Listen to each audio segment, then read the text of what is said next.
We'll move on to public comment. Is anybody here to speak on any item that's on the agenda tonight for public comment?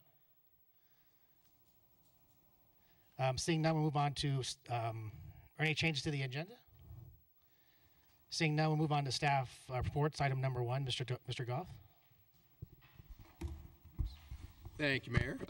We would like to give you an update on our East Wheat Ridge neighborhood project, and then we have several staff members. You guys going to come up, the ones that are speaking to it? Got Wade. Just got Wade? Yeah. Okay. Oh, Wade's right there. Sorry. We have the chief and Lieutenant Wade Hammond, and so I'll turn it over to them. Thanks, Mayor. Council, just wanted to give you an update on the East Wheat Ridge Community Policing Project. I've got Commander Hammond here to answer questions, and Britta is here with her daughter in the background, and she'll be glad to answer any questions that you might have. And we have Community Services Supervisor Mary McKenna that can answer questions if we can't. Essentially, I think most of you are aware of our efforts in East Wheat Ridge to address crime, traffic, and quality of life issues. Back in 2008, Commander Hammond actually took it upon himself to look at crime in East Wheat Ridge. In the police department, we divide the city into 4 policing districts, and we have an officer assigned to each of those districts. And then we've divided the city into 2 sectors, an east sector and a west sector. So the patrol commanders have responsibility for teams on different shifts, but they also have geographic responsibility, and Commander Hammond is responsible for what goes on in the east part of Wheat Ridge. So he had noticed a pretty significant or a higher rate of crime, essentially property crimes and quality of life kinds of issues in East Wheat Ridge. So he came forward with a proposal to do what we now call the East Wheat Ridge Project. So in 2008, we started to target what we call directed enforcement efforts at specific kinds of crimes. So we looked at property crimes, we looked at traffic enforcement, and then our community service officers started to look at some of the nuisance code violations that we had, particularly in that area, and started a process of going out and educating citizens about what they were observing, giving time for the community to clean up, and then following that back up with enforcement efforts. In 2009, we actually started what we call the East Wheat Ridge Community Policing Project, and we actually sought out partners with Wheat Ridge 2020, Live Well Wheat Ridge, and our Public Works and Parks Department to assist us in conducting about 9 neighborhood meetings in that particular area of the city.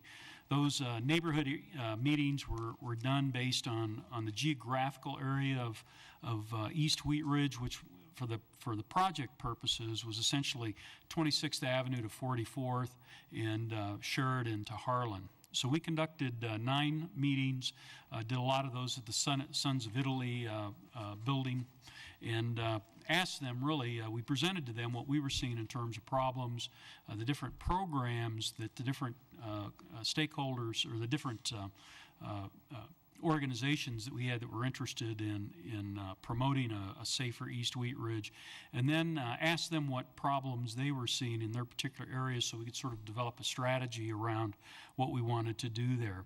And so over the course from 2009 through this year, we've been in this mode of directing our patrol officers, community resource officers, and with Wheat Ridge 2020's assistance, we've been doing a lot of neighborhood cleanups.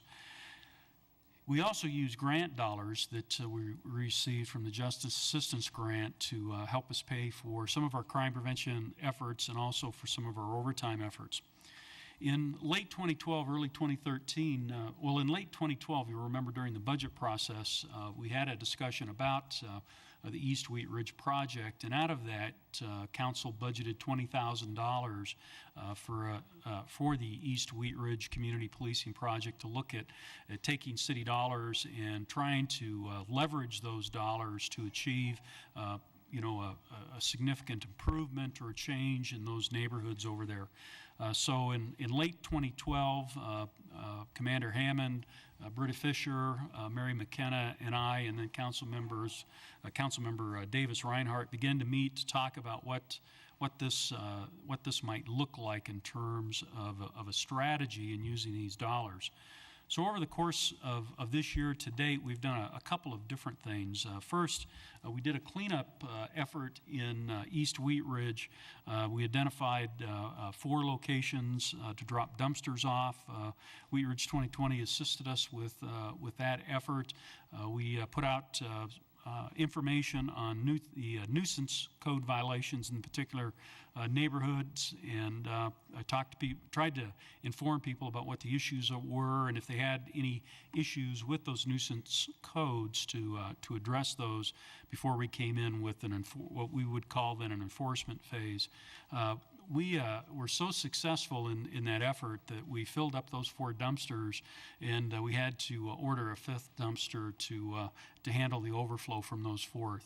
We got a lot of positive accolades from community members in that particular area about the city's efforts in trying to clean up that area and offer that as one program to help them address those issues. And we had a pretty significant success.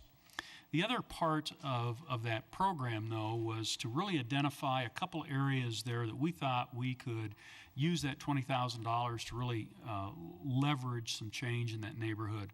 So Britta, Commander Hammond, and Mary McKenna then did a process where they drove and walked those neighborhoods, all in an effort to identify 2 areas in that particular area where we thought we could really maximize and leverage those dollars and make a significant impact. And the 2 areas that we identified were the 2900 to 3100 block of Eaton Street and the 3200 block to 3500 block of Chase Street. Now, there's certainly some other blocks in East Wheat Ridge that probably need some attention, but we identified those 2 based on a variety of different factors, and including the number of nuisance code violations that we saw in an effort to try to find some successes in this thing.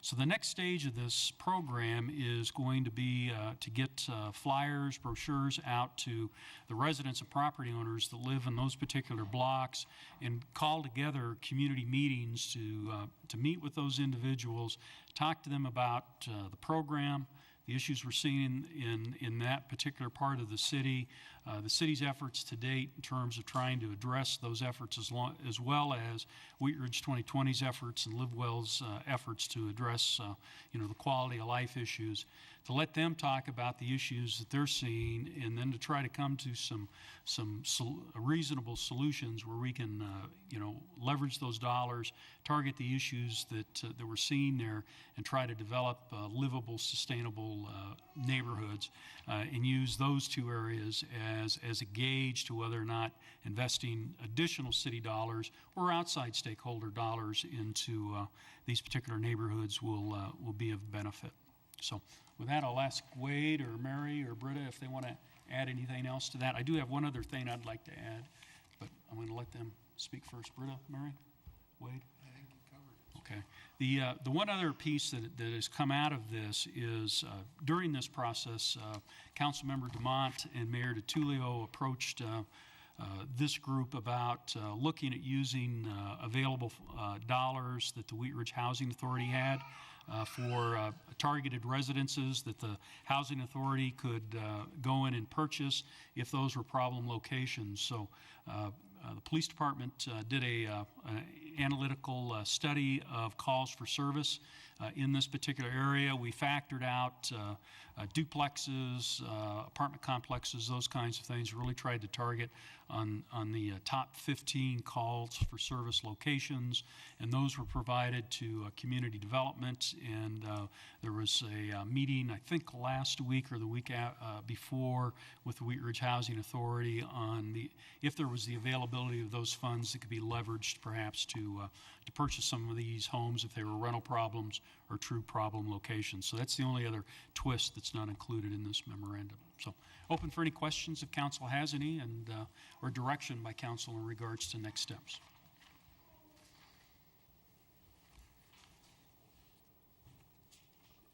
Dan, just one quick one. I was spending a little time in actually on Benton, and I talked to a couple people that had code compliance complaints, and one of the feedback that I got was that they had to clean up their alley, which is fine. I didn't object to that. But they said that one of the things that always makes it a little frustrating for them is that they're trying to keep their stuff straight, and the physical condition of the alley is so bad that it seemed unfair to them to get beat up on that. Is there, from the kinds of complaints and things you get on, do you get that feedback a lot, that the actual driving surfaces are that bad in the alleys and that? Have you heard that? I have not heard any complaints about the driving surfaces in the alleyways. The complaints I have heard about the alleyways have to do with the specifically nuisance code violations, criminal activity in the alleyways, and the graffiti in the alleyways, which we've all tried to target and educate people about. Okay, thank you.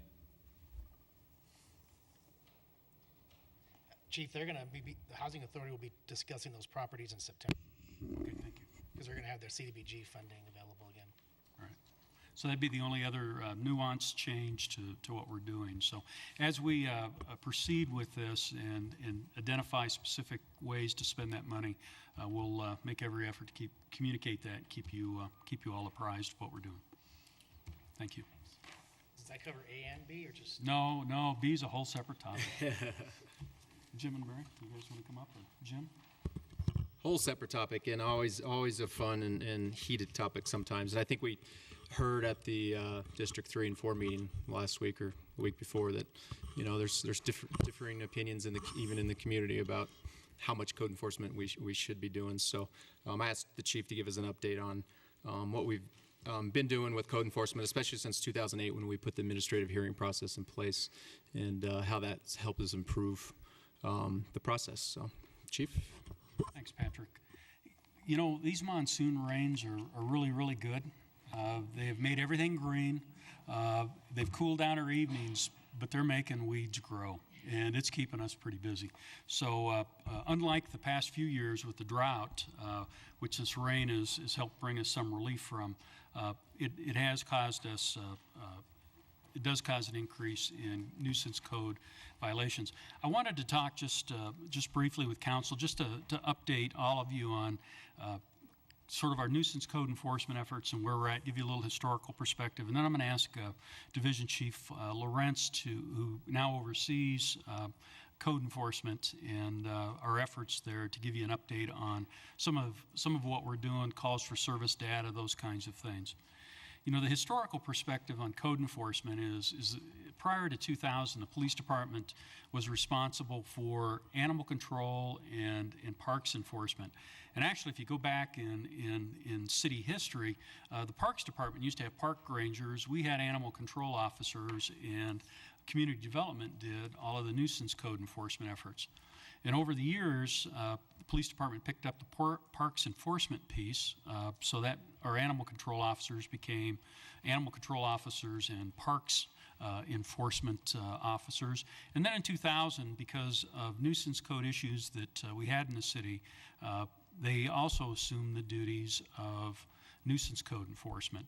And not with the addition of a lot of staff, we just assumed the duties. And so those of you who remember, we used to call our community services unit the Animal, Parks, and Code officers. So they were called APCO. And we changed that term a number of years ago to community service officers. But in 2008, we made a pretty significant change to how we handle code issues. Before, we used the due process model, which meant when we finally got to the point where we had to cite somebody, we cited them with an ordinance violation, sort of just like a traffic ticket or just like a ticket for committing a shoplifting offense. And that due process model, offered that property owner, that person issued that citation, the ability to go to court for an arraignment, plead guilty or not guilty. And what we found in some cases, particularly some of our more significant cases, these court cases would drag on and on and on. People would have the right to an attorney. They couldn't afford an attorney, so one would have to be appointed. And we, in some cases, were dealing with some code issues a year to 18 months out from when the original citation was issued. It was frustrating for our CSOs. It was frustrating for me as chief in terms of responding to citizens, and it's frustrating for elected officials who had to deal with citizens who were upset about that. So in 2008, we adopted our administrative model process, which, if you'll recall, took nuisance code violations and took them out of the criminal code and allowed us to put them into an administrative model where instead of going to court, people would, if they chose to appeal a citation, would go before an administrative hearing officer. And the memo that we've given you gives you a lot of information about the structure of how many warnings that we've issued. People have 10 days to clean up after a warning's issued, and then if they don't clean it up, if the property doesn't meet compliance, then we can issue a first citation, mandatory fine. 10 days later, if it's not cleaned up, it's a second violation, an increased fine, and 10 days later, if it's not cleaned up, they get a third fine and an increased fine. And then during any portion of that, they've got the right to appeal, the issuance of the ticket and the fine, but it's not a due process sort of model in terms of having a judge. It's done before an administrative model. What it has done is allowed us to speed up the process of dealing with nuisance code issues. And if you look at the data that's on the second page of that sheet, you'll see that the fine amounts that process is generated, the number of hearings, and those types of things, citations issued, has improved. So, we've gotten to the point now where I think as a city we've gotten our message out to people. We're serious about dealing with this problem. If you don't clean it up, you're going to get fined. If you don't appeal the fine, it's a mandatory fine. If you don't pay it, there's a property tax lien on your property, and they're forced then at that point to pay the fine. So we've dealt with all the heartache in 2008, 2009 with that process, and we have what we think is a pretty fair, equitable process, and it certainly gets the attention of the violators that we have out there. In 2008, we started the process also of hiring seasonal CSOs. So we have 3 seasonal CSOs that we bring on board about May of every year. We advertise for those positions. It's sort of like being, working in the Parks and Rec department, except here we're training them how to deal with nuisance code issues, to identify those and issue those warnings so those cases can be followed up on. Those 3 seasonal officers really help us keep up with what's going on. In my 8.5 years as a police chief, I'm here to tell you that I get a lot of citizens and elected officials that call my office to complain about things. 70% of the calls that I get are about nuisance code violations, whether it's residential properties or commercial properties. If I look at my service requests, probably 75 to 80% deal with nuisance code violations, and the remainder are traffic related, those speeding cars that you all hear about, and turning movements, those kinds of things that people call and complain about. So with that, I'm going to turn it over to Division Chief Lorenz to give you a little bit of a flavor of what we're actually doing out there and what we'd like to try to continue to do in the future years. Jim? Thanks, Chief. Chief covered everything. I made some notes here that I was going to go over, and he's hit most of the topics. I wanted to point out when I put together this staff report that you have, and it's got a lot of the numbers that go back for the past 5.5 years to show how we have, what kind of compliance rates we get. It's pretty interesting reading. It may not be very interesting for me to just sit here and talk about, but if you want to take a look at that. That information also appeared we were featured in Colorado municipalities in the CML magazine just a couple of years ago, and we got a lot of municipalities that wanted information on our program, and so we have, I think, given birth to other similar programs across the state now. So we're pretty proud of that. What I did want to say is that we do other things besides code enforcement. As the chief said, we handle animal calls for service and parks enforcement, parks rules kinds of calls.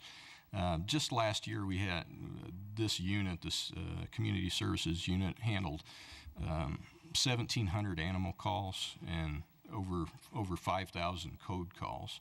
So they stay pretty busy. And just in comparing those numbers to 2008, they have increased their call load by over 60%, just in increase of calls. And some people they say, well, how can that be? How does that happen? The population really hasn't increased. we really see a higher demand from the community that they want better code enforcement. There seems to be a higher level just in the past 5-10 years in property values and just the appearance of the neighborhood. I think we respond to what the community is looking for. This year, we're going to break the record again. Hard to say, how many calls we're going to have, but we're already over. We're close to 4,000 calls at this point. So I don't know how many we could estimate. We'll probably hit 6,000 code calls this year, but we're going to be pretty busy. And the other thing that the chief talked about was our compliance rate and how the citations work and how that gets people to comply. But I'll tell you what, I think more important than that is our warning system that we stick to pretty strictly. We say you've got 10 days to clean this up, and if you clean it up, you don't get a summons, you don't have any fines. We go away and everybody's happy. And that happens 85% of the time, that within 10 days, property owners will get that property cleaned up. And if they miss that and they get a summons, after 10 days, we'll go back and write a summons. And then we got 95% compliant. So, it's really doing its job without, I think, being overly punitive. And like I said, we're really pretty proud of that. Just in last month in July, we had 871 code calls.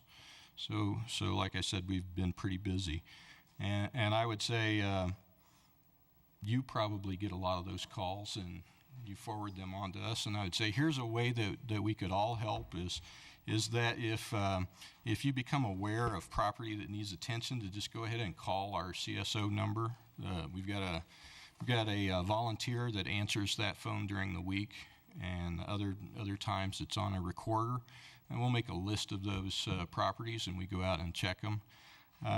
Sometimes I know that you get those calls and then they'll come to the city manager's office or the chief's office, and then they'll go to my office, and then they'll go to Mary, and Mary will assign those out, and we can get sometimes a 2-day delay on answering those. So I'm just saying probably the easiest way to do that is to tell people, hey, call the CSO number, and we'll get those taken. You'll get you on the list right away, and we won't have a delay. So let's see. I think that's everything that I wanted to cover, boss. So, in the police department, we're starting the process of doing gathering some data, and what we're going to propose is, I know that you all get a lot of calls in regards to this. We certainly heard it at the District 3 and District 4 meeting, and sometimes I know it gets pretty frustrating. Jim and Mary know I get pretty frustrated sometimes, with the volume of calls we get, and sometimes what we have to deal with. And sometimes these cases are really, really bad. We're dealing with one over on Yarrow Street and on Kipling Street that are really bad. We, when we first implemented this administrative enforcement process, we took just a strict enforcement approach. We see the violation, we write the warning, and you got 10 days to clean it up. We've softened that approach over the years because we realize that in some cases we're dealing with people who are seniors. They don't have the money or the resources to invest in their properties. So we've been able to outreach to other organizations, Volunteers of America, Crossroads Church, to help provide volunteers to go in and do some cleanup if we've got somebody who's a senior that's just isn't able to do what they need to do in terms of maintaining their properties. And then the other approach that we're going to take is we're in the process right now of trying to determine if adding more temporary seasonal employees would help give us a better bang for our buck. I've got some concerns from a supervision perspective because you'll remember in 2012 we took over the property inspector duties that were traditionally in community development, and although we got that position, we also inherited all of those additional duties as well. So we're trying to be thoughtful in regards to what we can do from a strategy perspective in terms of trying to address some of these areas.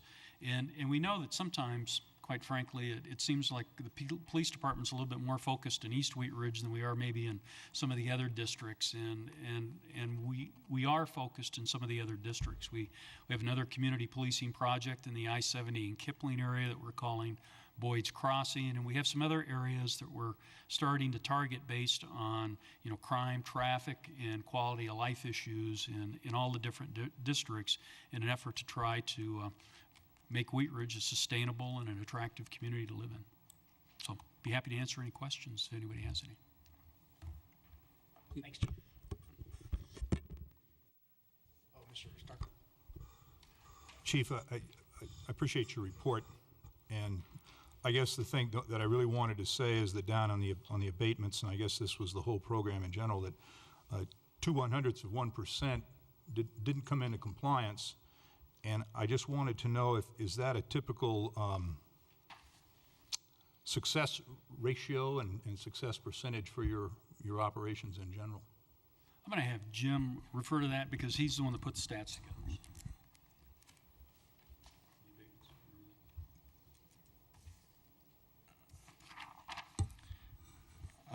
You know, we work those cases until they're cleaned up. And like I said, at that first summons, after that first summons, we get 95% compliance. The second, over 99%. There is still a small percentage of folks that we have to get a court order to go in there and clean up their property and send them a bill. And That was totally tongue-in-cheek. You know, I think that's a great success ratio. Yeah. I applaud you it's for pretty that. amazing, I think. And you know, there are some that I think, like the chief said, that we try to work with the ones that are just really horrible, that have, you know, numerous inoperable vehicles, a lot of garbage, you know, junk and weeds is what we call a lot of the business that we do. And with some of them, we have to work with property owners to do a phased-in kind of response. If we can work with that property owner, all right, we're going to get the northeast corner of your property taken care of, and give them specific deadlines, get them to get that done. Now move to the next one. We found that although that might take us a little longer, and it does make the neighbors unhappy, it's more effective to us, because if we could get a court order and have to clean up that, it is a tremendous expense. And if we can get them to gradually do it, we find we'll get a little better bang for our buck. So we give that a try, and sometimes it works, and sometimes it doesn't. Oh, go ahead. I'm sorry, Joyce. I do have one question. I noticed that a lot of your calls are proactive, which means that as you see a problem, you do act on it. Because I have people ask me that all the time. Do they just, when they're in an area, they'll notice something else? And I'm gathering from this you do. And the other question I have is that when you go to a property and see a problem, and then you ticket it, we'll call it that, and then there is a fine involved. If they clean up that property, then they do not have to pay the fine, I take it. And if they don't, then they're charged again, and the fine keeps growing. As long as they, somewhere along there, clean up the property or the problem, the fine is removed, is that correct? No, it's not. I think you asked like 6 questions there, so Did I? I'm gonna try to answer those one at a time. Do CSOs do proactive work? Yes, they do. In fact, one of our CSOs last week was driving through one block and issued 16 warnings in one block. So there's time that's involved in that. 16 warnings requires 16 rechecks of property if it's not there, contact with property owners, and so you could have a case that one case could go for months. So they are doing lots of proactive work, and they're really trying to target, to the extent they can, those kinds of things that lots of people will see. But we don't catch everything, You know, they just can't. We don't have enough staff to do that. In regards to the fine structure, so I'll use this storyline. I respond to Jim's property and there are nuisance code violations. I write him a warning, and he's got 10 days to clean it up. If he's not willing to work with us and he doesn't clean his property up in those 10 days, he gets a citation. The citation it gives him another 10 days to clean it up, and there's an automatic $150 fine. It's automatic. Now, if he doesn't want to pay that fine, then he has 5 business days, I believe it is, to appeal that to the city. If he doesn't appeal it, he's got to pay it. If he doesn't pay it, we put a tax lien on it, property tax lien. Then at the end of the second 10 days, if he has not cleaned up his property, refuses to clean it, then the $150 fine's still there. He gets another citation, and it's a $250 fine, $300, $250, and he gets that fine, and that's automatic, and that's on top of the $150, and he's got the chance to appeal it again. If he doesn't, that becomes an automatic. If he doesn't clean up his property again, then there's a third fine that will be levied, and if he doesn't pay that fine, it's all of those fines are cumulative. They're all added together, and there's a property tax lien. Then, if nothing's cleaned up, we can go in and abate the property, and we've got ordinances in regards to that. That's one we have to take to municipal court. Because essentially we have to get a warrant to enter the property, and then in that particular case, Jim would be liable for the cost of the cleanup plus administrative costs that the city can recoup. But they're all automatic fines that are in place unless the person chooses to appeal them. And if you look at the second page, you can see from an administrative hearing perspective, Jim's got my copy here. From an administrative hearing perspective, our administrative hearings have really dropped. People, if you compare them to 2008 to 2013, where we are to date, or even to 2012, you'll see that there's started to be a significant reduction in administrative hearings, and that's because I think we're getting the word out to people. They understand that the city's serious about having people clean up their properties and have an attractive, sustainable community.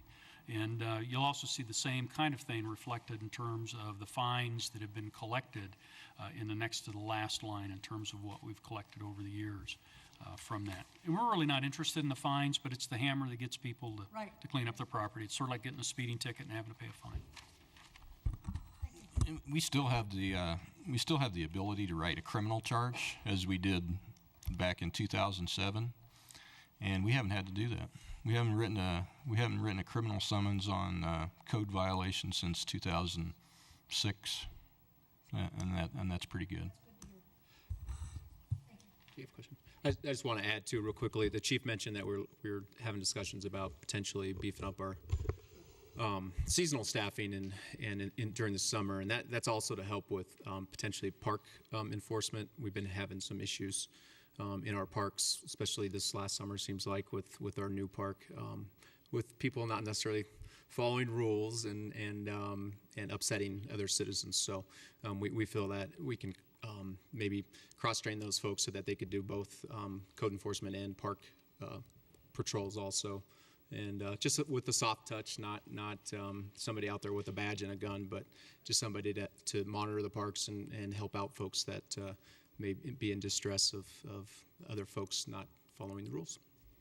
We'll bring that to you during the budget process, and we can discuss it further if you have questions at that time. Mr. Stites? Yeah, I just wanted to say thank you, because I was extremely pleased that after we turned it in that they're doing a lot of work at that gas station at 38th and Wadsworth, so thank you. Slowly. Yeah. Yes. Too But slow for, it's, even with just the paper down, looks better. The one concern that I would have in not having full-time staff would be sort of the conflict training that these people would have and how they might deal with uncomfortable, say, people that weren't necessarily receptive to having the smoking ordinance explained to them in a park, and how you deal with that and how you train for that. Address that, or? Yeah, it's tough, and we give them basic guidelines to follow, and then we ask them call an officer over. Don't put yourself in a dangerous situation if it looks like you're gonna, for these particular individuals, the temps, if they're facing conflict, then they need to get out of there, and we can deal with it. There's other people that can deal with that. But yeah, you never know who you're going to run into, so it can be an issue sometimes. We do provide them some training in communication, conflict communication. They're all equipped with a radio. They all have cell phones. The one piece of this program that I've been really pleased with over the years is we do get seasonal CSOs who return to workforce. It's not like it's an unattractive job. We've had some college students that have spent 3 or 4 summers with us. We've got another female who's in her second summer with us. We've actually hired some of our full-time CSOs out of this program when we've had vacancies. And one of them went on to work at another jurisdiction for a short time before she came back to work for us as a code officer. So it gives us a pool of talented people if we have a vacancy that comes about. But it's been a really effective program. And we've had this last summer, we did have one instance where a woman, a resident over off Ames or Benton Street, got upset with one of our new seasonal CSOs, and a lot of it was just a misunderstanding, but we were able to clean that up. Mary did a good job of meeting with this property owner, explaining the situation and getting the problem resolved, and we've not had additional problems. So it seems to be working for us. So. And we try to clearly identify them too, Davis, as community service officers, so people don't mistake them from us and what they're doing. So. Thank you. I just wanted to let you know, Patrick, over on Teller Street between 33rd and 35th, someone knocked down all of the street signs this afternoon. They've been bent over. On Teller between 33rd and 35th, they knocked down the traffic island signs and then the warning for a stop sign. They're all bent over. On Teller between 33rd and 35th. Must have just happened this afternoon. Thank you. Sorry. I would have let Greg know in the morning anyway. Oh, he's writing it down. So now you can have 4001.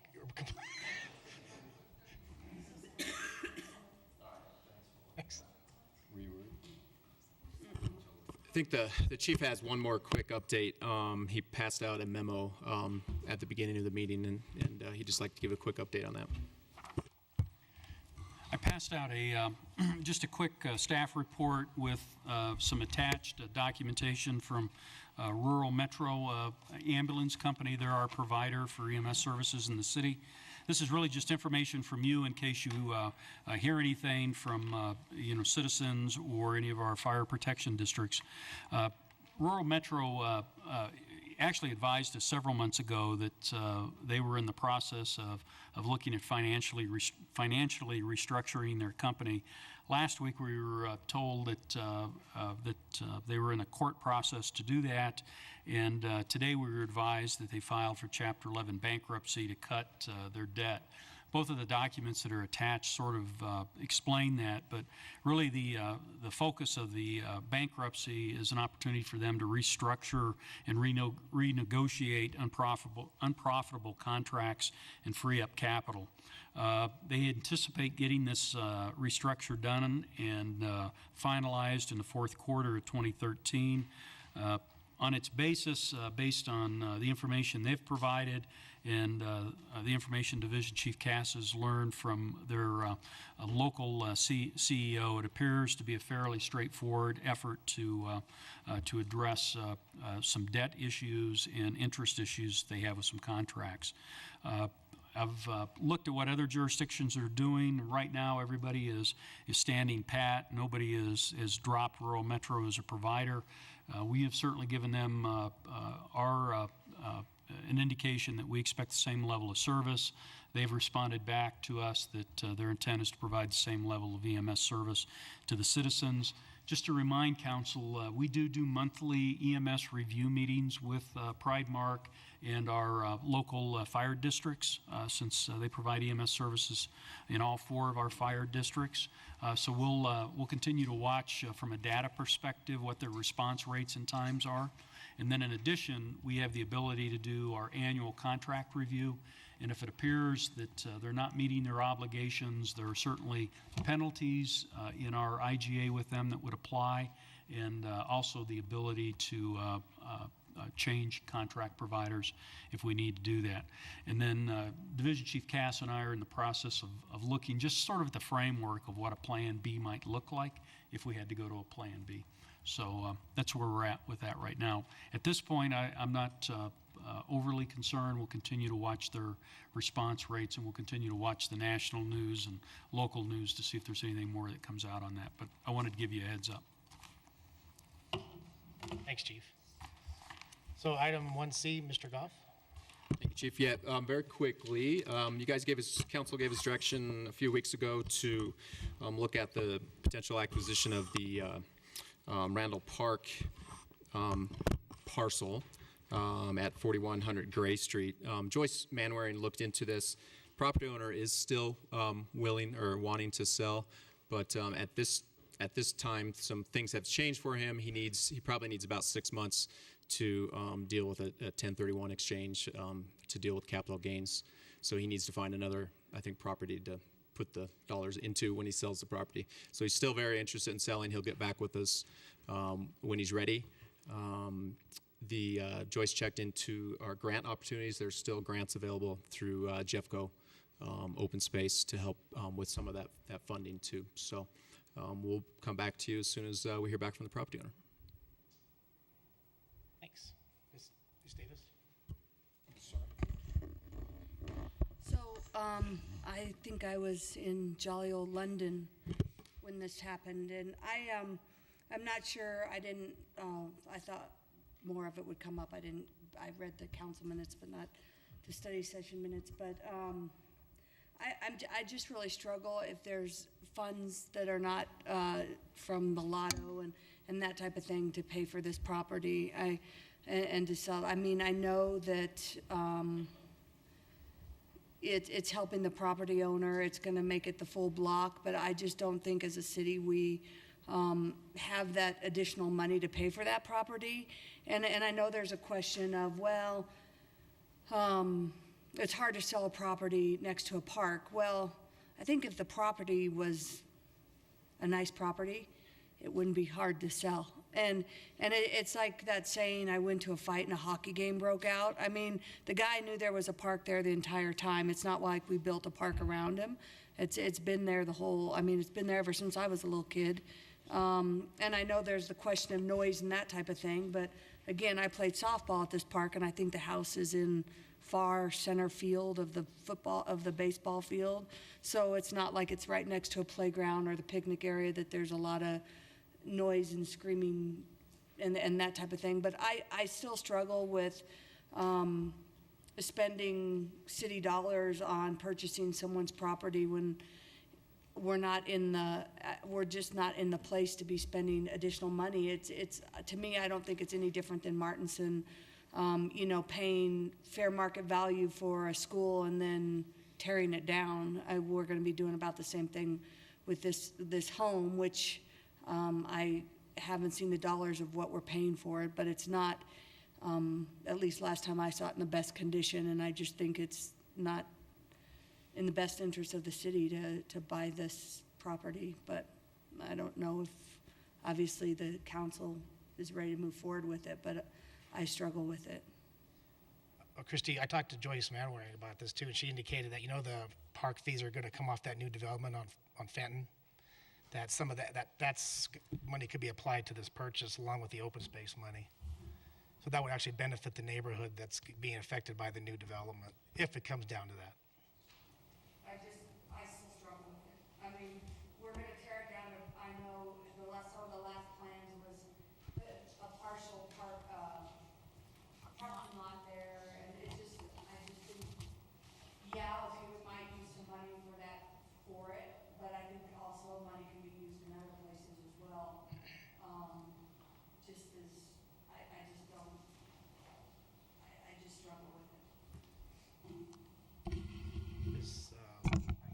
I just want to make a real quick comment. The 1031, so that property isn't, he's using that property as an investment, not as a living condition. That's not a place that he lives in like a home, he's using that, he's renting it out. And then what he wants to do is find another rental property of equal value, so he has to pay no taxes on it. And I guess it would be different for me if it was a housing place where that gentleman was living in, and it did kind of cause a burden, but all he's really doing is renting it out to someone else. With it, I mean, the thing is okay, he's renting it out to someone else, he's not taking care of it.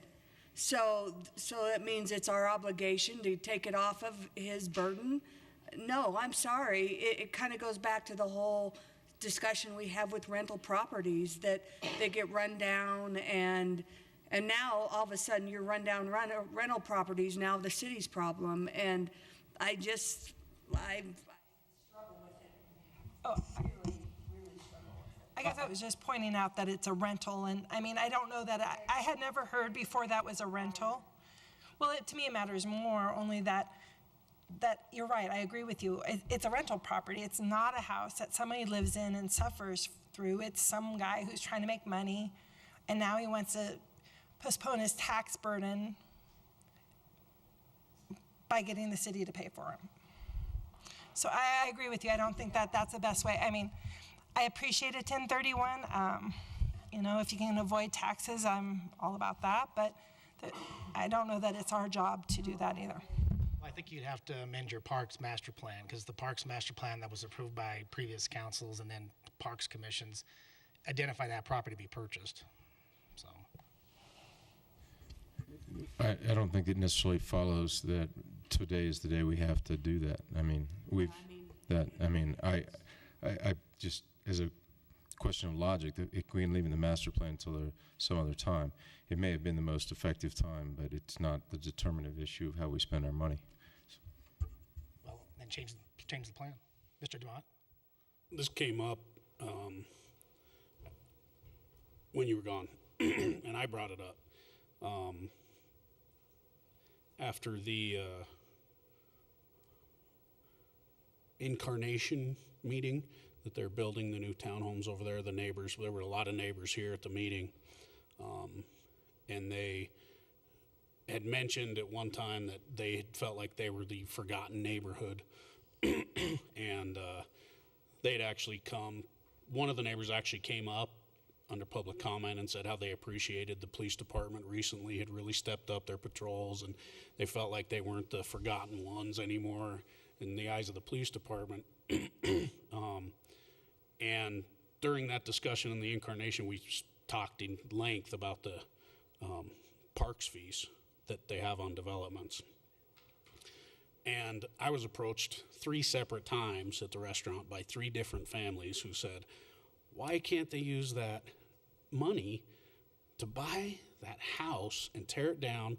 You know, we've complained about that house to code enforcement, and we were rerouted to the Parks Department. And the Parks always said, well, it's in the Parks Master Plan to make that part of the park. And we said, why don't we do that? And so they felt like they had been getting the runaround for a long time. And the last time this came up, 5-6 months ago, I had, like you, struggled with the idea that we were going to spend money on it. When I told them, it's money, it comes down to money, they, again said, well, what does it take to recoup that? Well, don't we use parks money? Well, what about and then that's when they brought up, well, what about the park fees that the developments are using? Shouldn't that be used in our neighborhood? So after hearing that 3 different times, I said, well, I'll bring it back up, and I brought it up at the study session, and we agreed to take a look at it again, and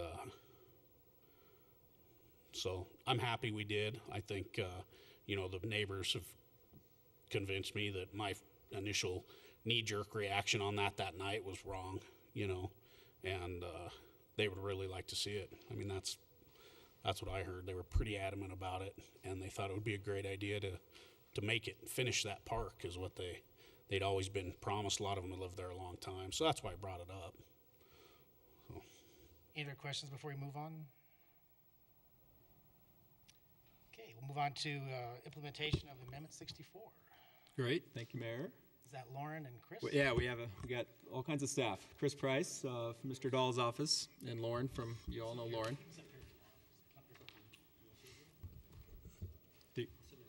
Yeah, you can sit next to the chief.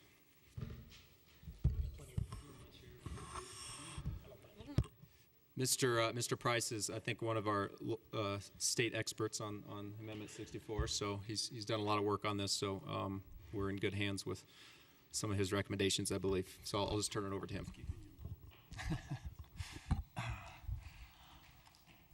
Good evening. Good evening. Hopefully everybody has gone through the memorandum and just written all their answers down to the questions that we have, and we'll make this quick and painless. So,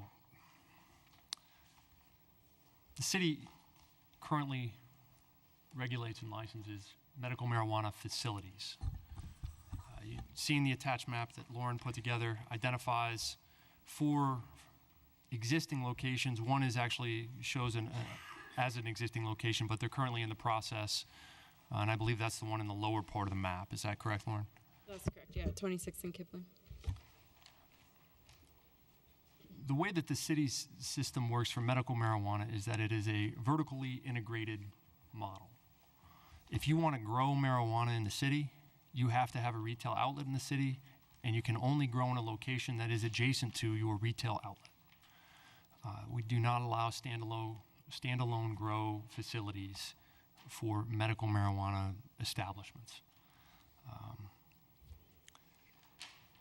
I'm just giving you that sort of a background. That's really the primary limitation in terms of a zoning, other than just zone districts. There's a couple of zone districts that these establishments are permitted in. I think it's, Lauren, it's the C1 and the IE zone district, is that correct? Yeah, that's correct. There is also a 3/4 mile buffer around each medical marijuana center, meaning that there can't be another center within 3/4 of a mile of an existing center. There's a 1,000 feet from a school limitation. So those are the existing limitations that apply to medical marijuana facilities. So what you have before you now is Amendment 64. We've, in this state, decided to legalize the retail or recreational marijuana.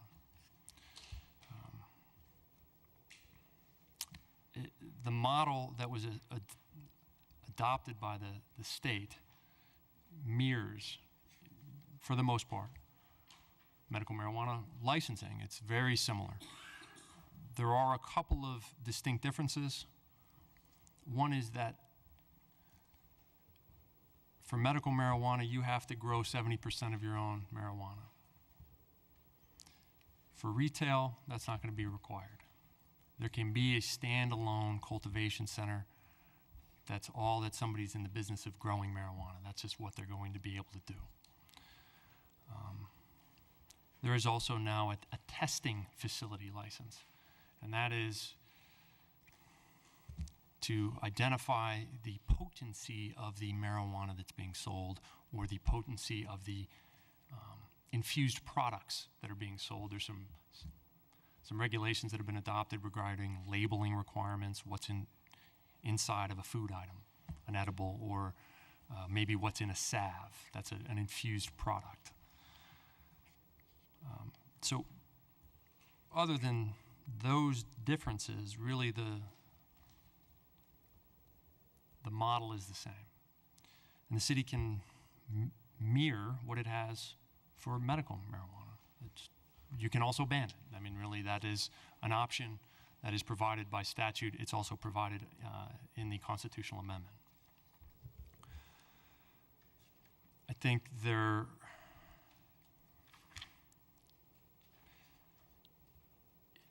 in terms of what's happening regionally, I'm not sure if you've followed what's happening regionally or adjacent to the city. Arvada has a moratorium in place that's in effect until March 31st of 2014. Lakewood has a moratorium in place that's in effect until January of 2014. It's expected that Denver, Mountain View, and Edgewater will allow it, and they will allow co-location. I'll explain that in a second. Jefferson County has adopted a ban and that has a sunset provision in it. What that means is that the ban will expire in February of 2015. That, for all intents and purposes, that acts as a moratorium. Say 15 or 50? 15, sorry, 2015. So, the one issue that I didn't explain is the co-location. Co-location is starting October 1st, existing medical marijuana businesses are the only ones that can apply to obtain a retail license from the state. And if you're a center or a medical marijuana retail center, you can convert in whole or in part. In whole means you're not going to sell medical marijuana anymore. You're only going to be a retail establishment. In part means that you're going to sell both, if you can. And if you can, means that if the city permits a co-location, all of the inventory, if it's a full transfer, meaning that if it's a full flip from medical marijuana to retail marijuana, all of that inventory becomes retail inventory upon that change. If it's a co-location, it can be split. There's some other issues that come up with co-location, but those are some of the issues that you're facing tonight to determine whether or not first you're going to allow it, and if so, in what form, and how to regulate it. So with that, I don't know if Probably just go through this one by one. that's kind of what I figured. So I've posed some questions. These are sort of the policy discussion questions that I think a lot of municipalities are using just to direct the discussion. And it's whether or not, first of all, whether the city will ban all or some of the retail establishments. Any comments on the retail or the banning? I don't think we should ban it. Mr. Stites?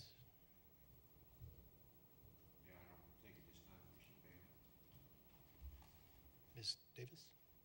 Same, Not to ban? not to ban. Mr. Dumont? Mr. Starker? Not to ban or ban? Tracy?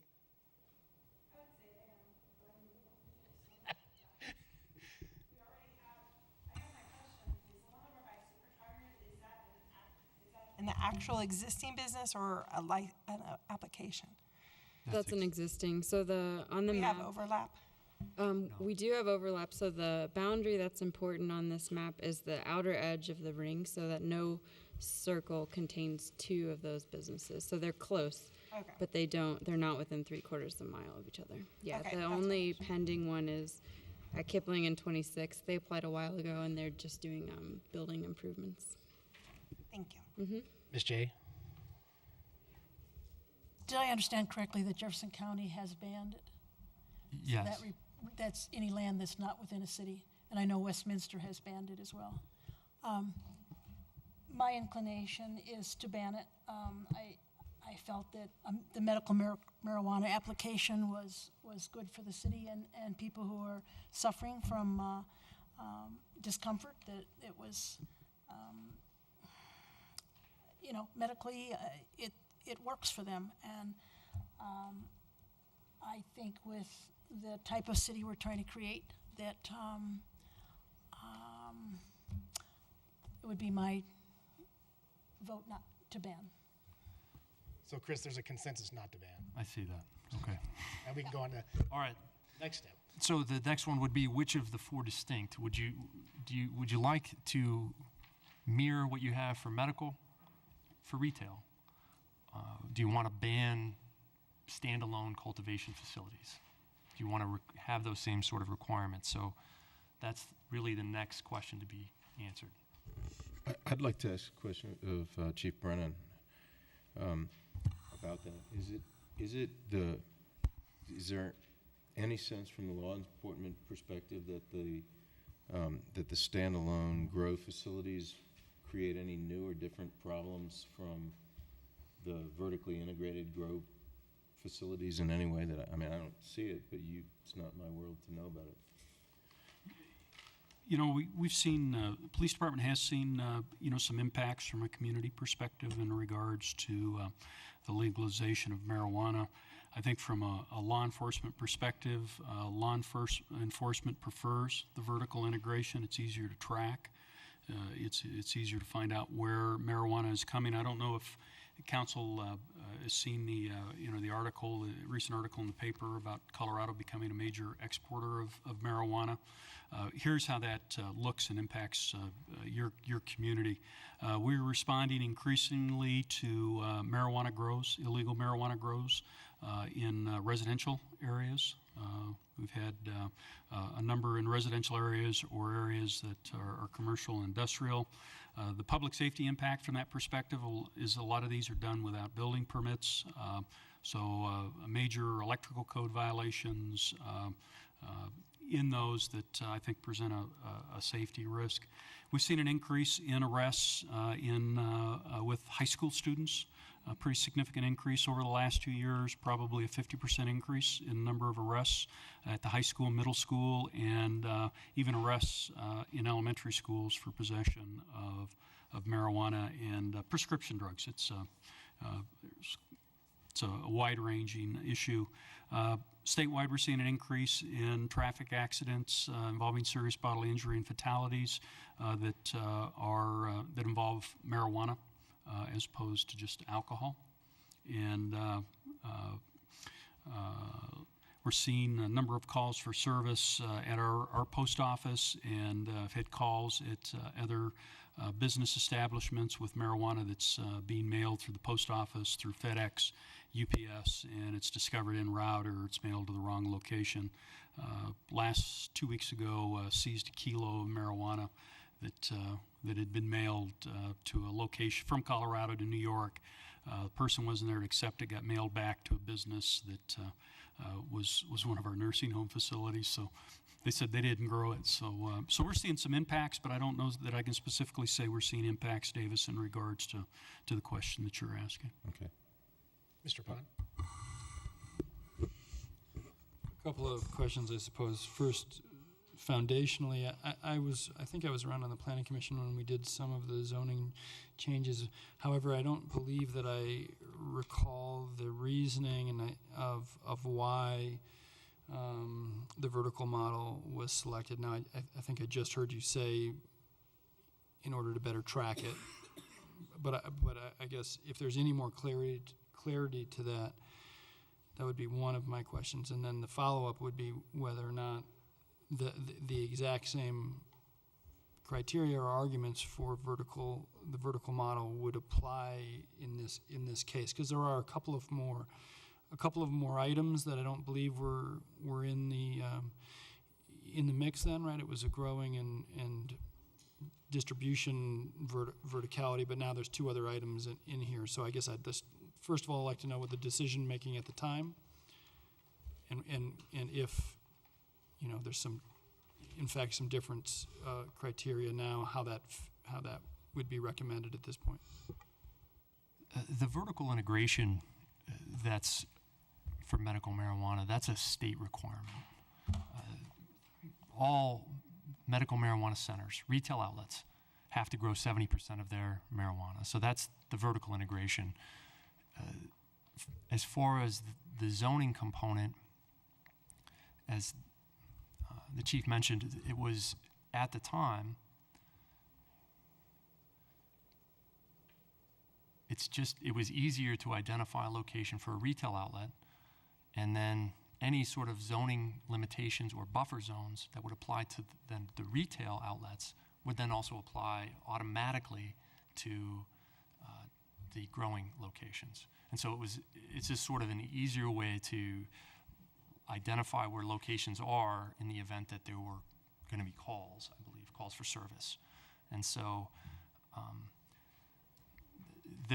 I will also address one of the points that you also brought up, the infused products portion that isn't new.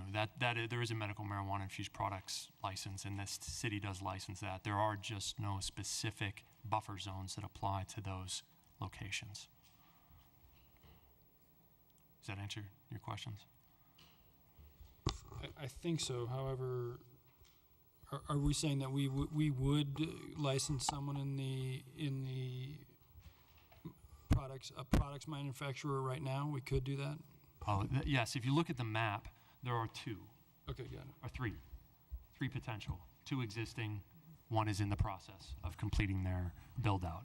And it's just coincidence, essentially, that they're co-located at a retail center. So in most cases, if they have a retail center license, they've also got their infused product license, and most likely also their grow license. There could be an instance that we don't have one and haven't yet had one, where there's an infused product manufacturer in one of the C1 or I zone districts, could be next to a school, could be next to a park, and also have a optional grow license, because those buffers don't apply if you're the infused products with grow. Yeah. Does that make sense?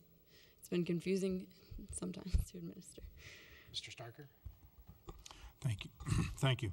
I had a question, and we haven't really talked about it, about the retail marijuana testing facility, which apparently tests the levels of THC in products in marijuana. Should I understand that as sort of a laboratory where someone would send a small quantity of marijuana or marijuana product, and it would be tested by a laboratory and then either sent back or disposed of, that there's no bulk handling at that facility? I think that's accurate. I think there'll be a few limited specialty facilities for that purpose. Okay. But it is a laboratory. I can't comment on the quantity of marijuana that will be on site, depending upon how many locations there are and what they're being sent. I would assume if we were to approve that use in this city, that we could specify the volume of product that could be stored there, or? That's an interesting question. I hadn't thought of that. I mean, but you wouldn't need to test 35 kilos of product coming in. I wouldn't think so. I assume. I wouldn't think so, but I don't know. Okay, thank you. I had a follow-up. And there are some very specific regulations regarding those facilities in terms of what they're going to be handling, how they're going to be testing, the types of facility that they'll be able to operate. Okay, so there's some more technical data that we're... Right, there's state regulations that have been adopted that address in detail, minute detail, all of those operating requirements. Thank you. Yes. And then I had a follow-up, if I might. Lauren, in some of my reading, and I'm not going to look at it now, but we talk about the circles of, and I'm not sure what the word is. Buffer zone. The buffer zone circles, and we talk about them applying to other municipalities that surround our city. Yeah. And I assume that the map that we have with these 5 circles on it doesn't include that information. Yeah, that's a good question. So the intent of this map was really just to show the 5 existing locations. So it's not showing all of the buffers that would apply if someone walked in and said, I want to be on 29th Avenue, because we don't maintain an active list of all the dispensaries in Edgewater and Denver and Mountain View. And so there are additional buffers that would apply that could make other properties on this map ineligible locations right now. So this map really only addresses the locations within Wheat Ridge. Exactly. Yep. Okay. And Chris, back to you for a moment. I thought I heard you say that you currently cannot have a growing only operation with respect to medical marijuana. In Wheat Ridge. In Wheat Ridge. Thank you. Correct. So, Council, I think Chris wanted to go over these 11 different questions. And how do you want to handle that? Do you want him to ask you the question of moving forward or not with medical versus the retail? Or because we could be here all night if we get off track too far. How do you want to handle that? Chris, do you want to just go through them and ask each bullet point and say sure, which one's going to... You already did number 1. You're not going to ban them. And then number 2, the question was, which of the 4 district types of RMEs will be allowed to exist? Right. Then should we understand that Chris is going to get the answers to his questions tonight, but we're not going to discuss it to try to understand the issue, or are we going to ask questions in connection with answering his questions, or? That's what I thought I think staff has asked me to kind of keep it focused on each bullet. So you can ask questions on each bullet and go from that direction. Thank you. So we're on number 2, which is what are the 4 district types? Chris, do you want to explain that and answer any questions? We can get direction on that. Well, we've identified that there are 4 types of facilities that can be licensed at the state level. There's a retail store, the cultivation facility, the products manufacturer, and the testing facility. And so do you want to allow all, some, or all or some, really, since you're not going to ban? George? So, just to be clear, in some form or another, we outside of the testing facility, which is maybe new, Yes, we allow the first 3 already. correct. They have to be in conjunction with each other or something like that. So it would not be on keeping with our current policies to allow at least the first 3, if not all 4 of these. Okay. The biggest difference being whether the cultivation can be standalone or will continue to need to be associated with either Is that part of this question or not? yes. That's another question coming up. So I think we can. but that's not fundamentally the question is, are we going to allow these 4 things Correct. or some subset of them? Right. So that's the question. Does anybody have a problem not allowing them? Mr. Starker? I don't think I'm in favor of just allowing marijuana cultivation in our city for distribution in other locations. So that would be your support the vertical model. And this is just because I don't understand completely where these questions run into each other. Is that the same as saying that, let me phrase this question, would that be the same thing essentially as saying we want to continue to support the vertical integration model? That's what that would be saying. That would be saying the same. So let me throw out a hypothesis because I think it shortens the dialogue, and if it doesn't, you can kill it, is if there was a consensus to continue to support the vertical integration model we have now, would that simplify the remaining questions? Yes. So I would like to find out if there is a consensus to continue to support the vertical integration model, which I am in favor of. Can I just say something one time? I agree with you, but I think if you take these in order, you can almost answer your questions a lot easier.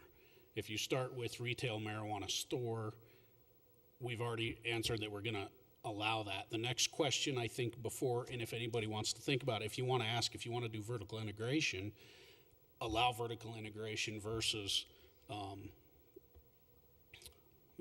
just a standalone cultivation. I think you have to first address where you want the retail stores. I think that if these stores are going to coexist, retail and medical, I think that's going to affect, I think what you want to do on that. But George? Well, that definitely is a different question. I think that's the co-location. That's a different question. So I think the vertical integration should not be confused with co-location. Is that correct? So we can answer. I think we can answer Davis's question first, and then talk about co-location afterward. And the only complication in it is whether or not the testing facility is kind of dangling out there or not. I mean, we're already approving the first. We're already doing the first 3 right now vertically. And just to answer the consensus, I'm okay with I would support your consensus. I don't know how the testing facility falls into it or not, but. Okay. if I can, just one more time. The reason that I bring it up in this order is that if you are to, right now you have 5 retail stores, but only 2 cultivation, even though they're vertically integrated, but you only have 2, and I think you should answer that first question first, because also while you're thinking about the cultivation, think about if you want to allow the other 3 to also start growing their own, even within the vertical integration. And that's why I brought that up. I mean, I'm not trying to sidetrack anything. I just wanted to bring that up because it might affect, that's what I was saying, it may affect your decision on that one. on the second one. Mr. Starker? I had just a question of information. In the medical marijuana ordinance, or the way that we do that, we have a vertical integration. Am I to understand that the location that the medical marijuana is retailed out of, is the grow operation attached physically to that location, or just by ownership? Oh, no, it's attached physically. It has to be adjacent to. Contiguous. It's a contiguous location. Correct.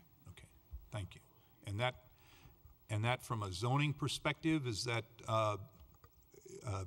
do we allow that in what zone districts? So we don't even actually look at whether, I don't know who has a grow facility, because once you're allowed to have your infused products or your retail center, you can go through the police department and sales tax to get a grow. So it's super easy, because we never have to review grow facilities. So these aren't in agricultural zone districts? No, it's in the same C1 and I zone districts. Okay, so this is in a commercial or an industrial zone district. Right. But there are regulations, restrictions. It has to be grown inside, outside, out of public view. So there are some restrictions on how it can be grown.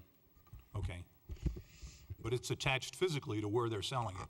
Correct. And if they're not selling it there, then you can't grow it somewhere. Correct. Yep. So Davis suggests that the vertical integration model would work for the retail grow. Is that what you're basically saying? In your world? I'm not totally sure I followed him, but I thought it simplified the rest of the questions, but he has a point there, but if we start with that, I think the questions flow either way, I suppose. Okay. I don't care which way we tackle them, but. I think that's a good assessment, that if you wanted to allow it or follow the existing vertically integrated model, this will flow a little bit faster, because we won't really have to talk about zone districts unless you're going to expand the zone districts or change buffer zones. So you're suggesting we can always pull back if somebody finds an objection to the path, but yeah. Okay, so the two consensus that have moved forward is we're not going to ban them, and we're going to treat them the same way as with the integrated, for a vertical integration model, same zone districts. That's what I heard. Okay. And so that would mean that the zone districts would be C1 and the IE zone district. Okay. Does that work for everybody? Okay. So Chris, you're next. So the next one would be four, that the existing regulations district buffers are adequate for the new circumstance. Okay. So that question leading to 5 then would be the co-location. Councilmember Pond, do you have a question?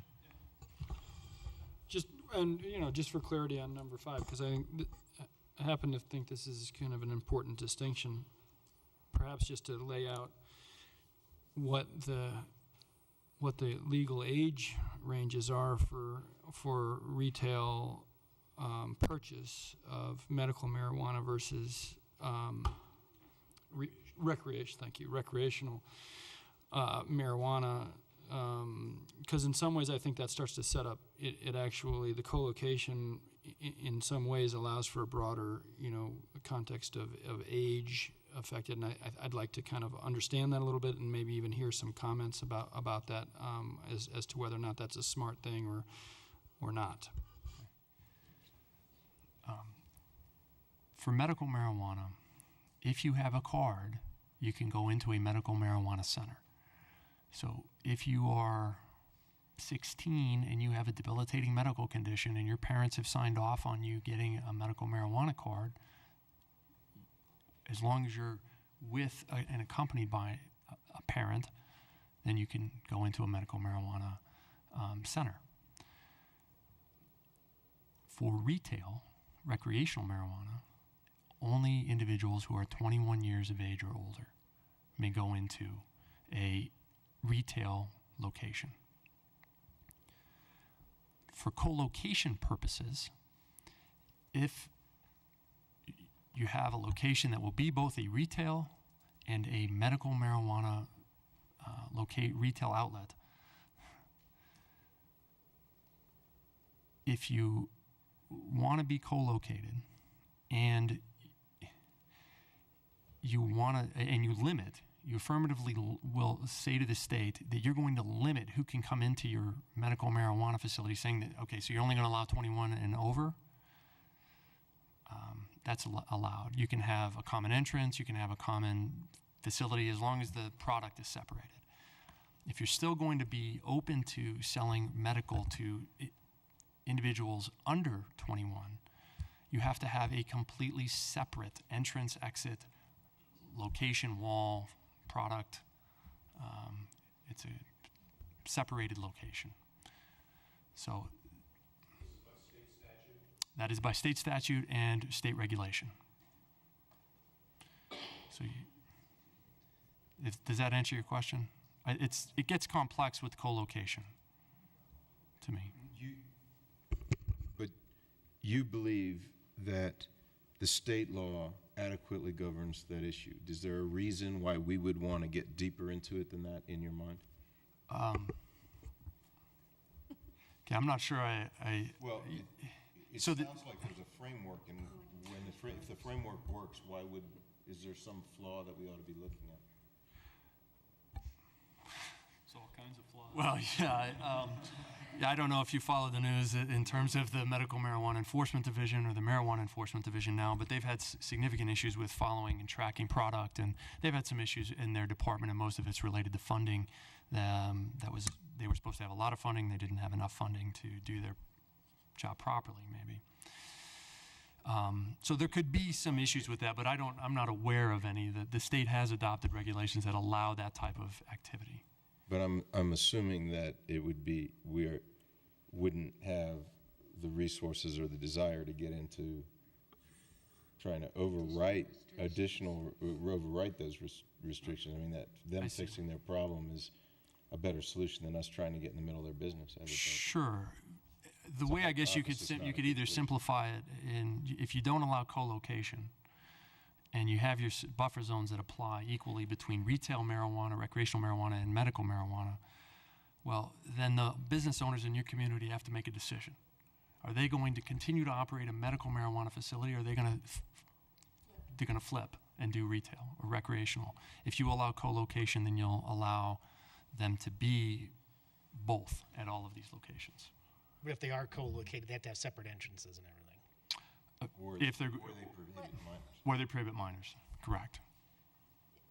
If I may ask, if Yes. someone flips and becomes a seller of recreational marijuana, those medical marijuana customers, unless we allow it, the co-location, I mean, the flipping is that they're going to go from one to the other, right? Correct. Because we're talking about not allowing co-locating. Right. So if they flipped and those younger people that were using using marijuana for medical purposes would not be allowed to go to those locations. Correct. Okay. So the question is, do you want co-locating or separate? I don't have any problem with co-location. Christy?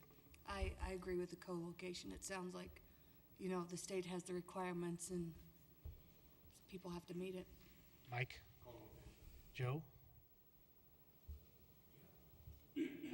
I would support the co-location. I think that when we wrote our medical, I think we went above and beyond with the buffers of the school zone. So I think it actually would flow well into there. But I just have one question. As a city, could we allow co-location, but make it so no one under 21 could go in under any circumstances, or would be in effect banning medical?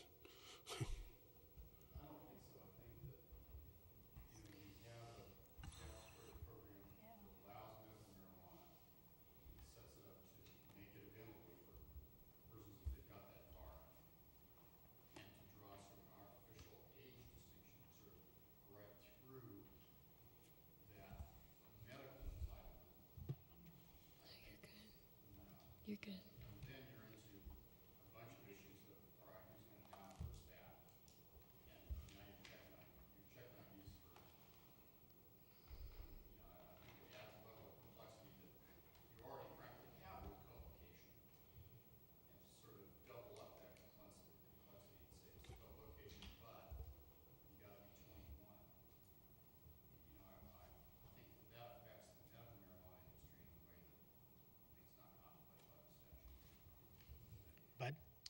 I would support co-location. George? I'm not going to argue against it. I don't feel like I have enough information, frankly. But I'm not going to go against that consensus, and I'll do my research in the meantime. Tracy? I don't, but my biggest concern is that some of these places don't have 2 doors going into them already, and they don't have the ability to add a wall, and you're telling them that they could do both, but they don't have the means to actually make that happen. So they're going to act in a manner as a retail center, and other than putting a lot of police out there and monitoring it, the business up over by Target doesn't have 2 entrances going into it. So how are they going to do that? We say they can. They're not. But They'll flip. They'll flip. And I guess I'm okay with that, but I don't really believe. Sell medical. I mean, they won't be able to do the co-own thing.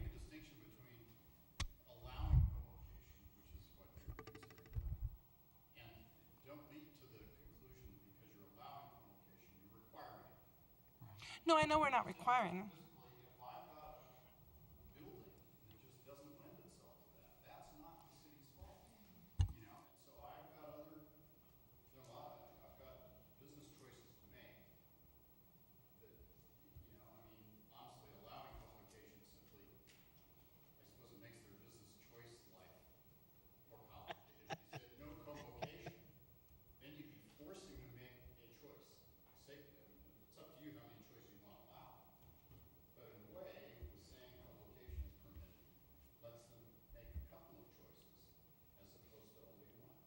No, I get that, but I just have a problem with having. I mean, for me, it's just inherently a problem. We already have a problem with our liquor stores selling booze to minor. We're kind of opening that door now with marijuana, saying that even though they're next door, and I get that, and they have to be separated, but it's really easy to just go around another door. So no, I don't. Joyce, co-located. If I must, I look at the co-location problem that I don't want to hurt the medical marijuana people if they need it, and if the flipping goes on. So that option should be there, and it is their problem as to how they deal with the doors, not ours. So Chris, co-located is going forward. So now we're on number 6. Yep, now we're on to the type of licensing requirements for these types of establishments. The city has already adopted some fairly straightforward restrictions for medical. The state has extremely detailed licensing requirements for both medical and retail recreational marijuana. They still have to get a business license, right? A city business license? They will still have to get a city business license.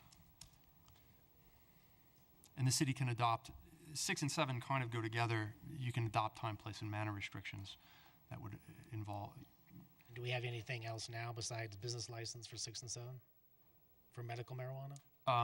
Well, the locational time. You can have hours of operation. You can have the zoning and buffer requirements that we've already discussed. So I think that's sort of inherent in these types of.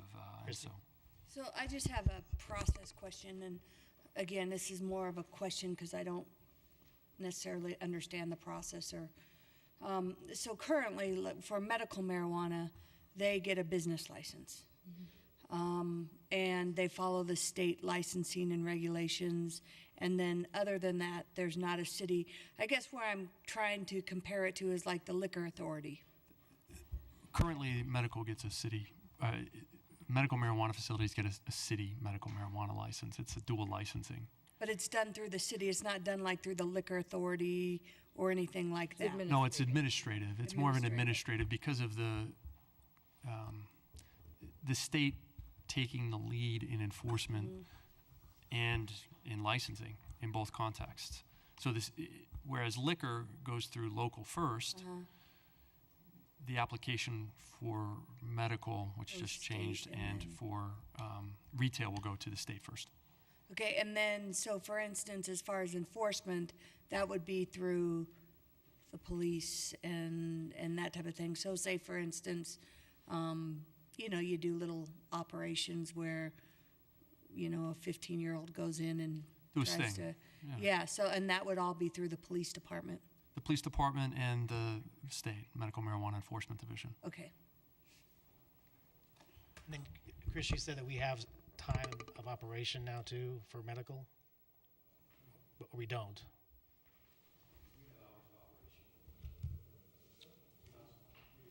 State does. State does. So the question for council would be, do you want to just follow the same that you're doing now for the medical, for the retail? I have one. Mr. Demott? And I think this might answer your question. When we wrote the first ordinance, there was no, you know, like a liquor license, you were asking. Yeah. No, there isn't a $950 occupation fee like liquor licensee pays, and there isn't a state fee and a da-da-da. So instead of just the $20 business license, they actually pay a $1,000 application fee and $1,000 per year. And we put that in our city ordinance. Is that right? And we could carry that to the retail. Unfortunately, no. Okay. For the retail component, the application fee by constitutional amendment, it goes to the state. Where a city has adopted a licensing fee, that fee will be split with the city. So half of the fee. Initially, it's going to be $500 because there should be less requirements to do background. There's not really a need to do background investigation if you already are licensing a medical marijuana outlet. They've already gone through the entire background check. They've already gone through all of the other requirements, so the application fee is low. So it's $500 initially, but half of that would go to the city, and then half of that to the state. So that application fee itself will be split. The city can adopt operating fees. That's a specific fee that's addressed, and that's one of the questions that we get to later. But that, unfortunately, we can't adopt an application fee. Under the licensing requirements. No, that's correct.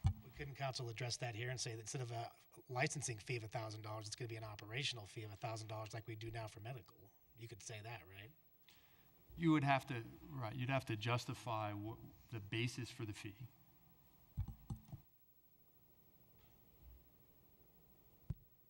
Okay. So what I'm hearing, though, is in general that there is a consensus to move forward in a manner that with retail that is similar to medical. Okay. And that would be to adopt all of the same hours of operation requirements that are in the medical marijuana licensing provisions of the city's code. Okay. And then I'm guessing for number 8, that would also apply. Currently, the tax and licensing division administers those licenses.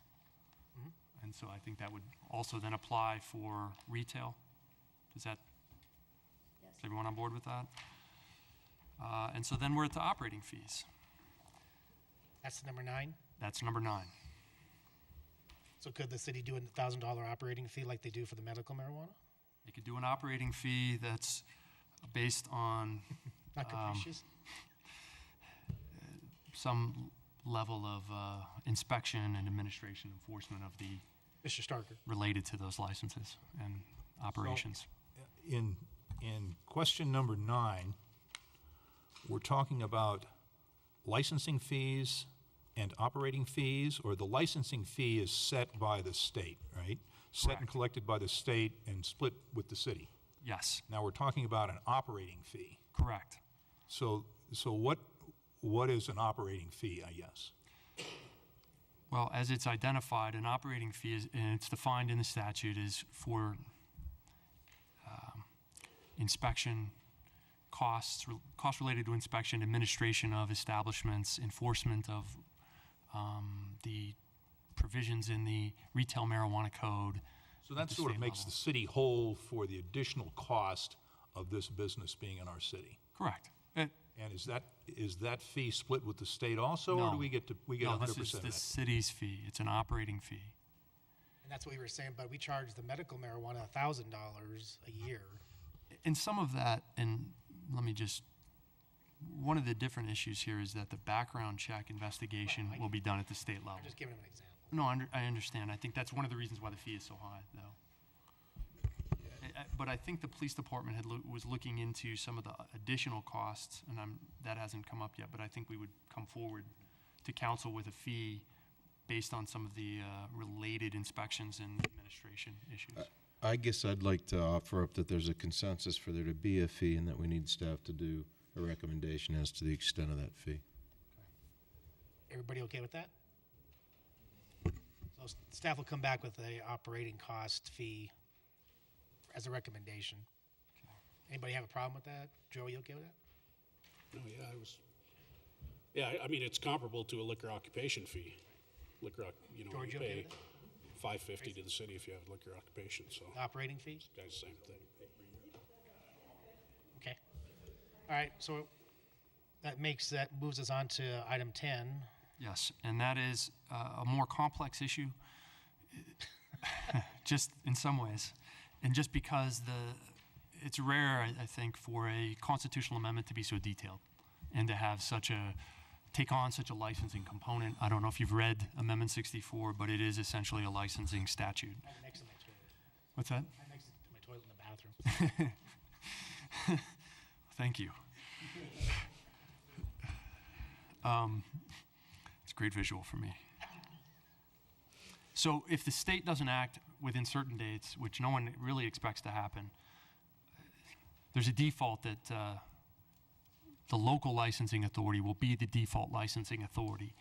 Then that application fee would go straight to the city. But that's really a question for you all if you want to have a sort of safety in the ordinance that if the state doesn't act by a certain date, then you would just ban them or you would license them under your provisions and move forward that way as the sole licensing authority. Does that make sense, or does? If we were to do that, our role would be, basically, we're currently just letting sort of it run through the city's tax and licensing division. But if there was actually, because there's essentially, it's almost a no role, no decision situation. It seems to me if they default on their duties, that we pick up a lot of duties that might make some other, I don't know, there's been some discussion. The liquor board might be in a better position to evaluate the issues than just having it be a staff function in the city because of the public issues at play. Is that analysis even remotely right? This is complicated. But No, it is. It's just the way that Amendment 64 was written that it provides this sort of odd alternative in the event of the state not acting as required. So a local licensing authority will then be considered the primary licensing authority. We could allow it to drop back to the state, back to our staff, or the only other practical alternative in this city would be to drop it to the liquor board, I think. Or you would ban it, or what you would do is then adopt the regulations that have been adopted at the state level already by default. And the retail marijuana code would apply, and you could name an entity. You would essentially adopt those state regs and state code provisions by default. I think that's really that's one way to address it. Otherwise, you could just ban retail in the event the state doesn't act. Well, I wouldn't like the default to be simply that we had to shut all our businesses down. I think that would be a bad default. I understand that. So you're just saying that that's a choice. I Right. honestly don't get this. Mr. Starker? I don't Okay. understand. Can we make the default provision that we get the right to go back and look at it? Right. I think that if the state doesn't act, you can make that as a provision in your ordinance to. I mean, then it's sort of like, well, then the rules are what we make the rules. The other option would be that if the state doesn't act, the city could adopt an emergency moratorium that would go into effect immediately. Okay, I guess I would get a consensus to the council that if the state doesn't fulfill its obligations with respect to Amendment 64, that we we have a breather period, that we're able to kind of put this thing in a box, put the lid on it, and then be able to discuss what ramifications that have for our city. So then in that case, what we would do is if the state doesn't act, staff would bring an emergency ordinance for your consideration to adopt a moratorium. Is everybody okay with that? So our answer to 10 is actually no then. What's that? Well, that's exactly right. It's no. Mr. Pond, do you have a question? Well, yeah, just to be clear, that the moratorium doesn't mean that the act of doing business is put on hold, is it? It would mean that the retail business would be put on hold, but the medical could continue. You'd only be adopting a moratorium as to the city's role, continued role in being a licensing authority without state involvement. So I have a question, Mr. Would or Price. wouldn't? If my memory is correct, and shed some light on it if I'm not, the state isn't accepting any applications for retail establishments till October 1st of this year, right? That's correct. That's the Okay. first date that they're actually required to. Okay, and so a lot of cities have made these moratoriums February, March, something like that, to give the state time to kind of get their regulations in order and get their applications in. I mean, is that sort of the thinking behind that? Retail sales cannot start till January 1st of 2014, correct? Correct. So you're still going to have that 3-month period before anybody can jump in. So that's kind of why. Right. If If the something goes state doesn't astray in issue, those 3 months, we can come forward with that. right, if the state doesn't issue a license within 90 days, right, that's a requirement in Amendment 64, then the default local licensing authority provisions can arise. Again, I think that's why the state went through the process of only allowing medical marijuana centers and existing licensees to apply for and obtain the retail licenses. So I think it should move fairly smoothly at the state level. And it has so far. I've been impressed that the state has been able to adopt the retail marijuana code and the regulations that they've, within the timeframes prescribed in Amendment 64. So is everybody okay with Bud's consensus to, Bud, what was your consensus again? It was to bring a moratorium back to the council in the event the state doesn't act. By January 1st of 2014? Correct. Okay. See, George, I don't think there'd be any businesses open yet. That's the moratorium. It wouldn't affect any retail businesses, correct? No, they won't be able to operate until January 1st of 2014. So it wouldn't shut anybody down, but the state didn't act. So the default language is temporary. It's not like they couldn't go into default 2 years from now. Their only default is between now and January 1st. That's a good question. I think that will be something that would be settled by litigation at some point. It's not very clear. I mean, I don't oppose it. I think it's a little bit clunky perhaps because I'm not sure moratorium, if in fact it does happen later, is, I think that could really put, if you did have operating businesses in an awkward If the businesses were operating at that point, the moratorium wouldn't affect them necessarily. The moratorium, at least is what we've adopted so far, would be on the application or acceptance got it. of. Okay, then I'm good. Accepting applications. So knowing that, does anybody have a problem with that? Okay. Okay, good. Okay, so last question is actually multiple parts. What we were proposing to do was to bring forward a definition that was considered by the state but wasn't adopted, and that is a definition of open and public, openly and publicly, those terms. You may recall from a prior ordinance, persons are not allowed to use or marijuana openly and publicly. That's not permitted by law. And unfortunately, those terms haven't been defined, at least in state statute or in the Amendment 64. So we would propose that council would adopt the definitions that were considered by the General Assembly but weren't adopted. Mr. Starker? They're under 11 there. So so you're proposing that we adopt open and public And openly and publicly. And openly and publicly. So if I read this right, the private areas of public buildings would be acceptable to be able to use marijuana, recreational marijuana? All other things being equal, I guess. I mean, just it's prohibited. It's prohibited from being used on a public place. Public facility. But just take this building, for instance. We're in a public building in a public space.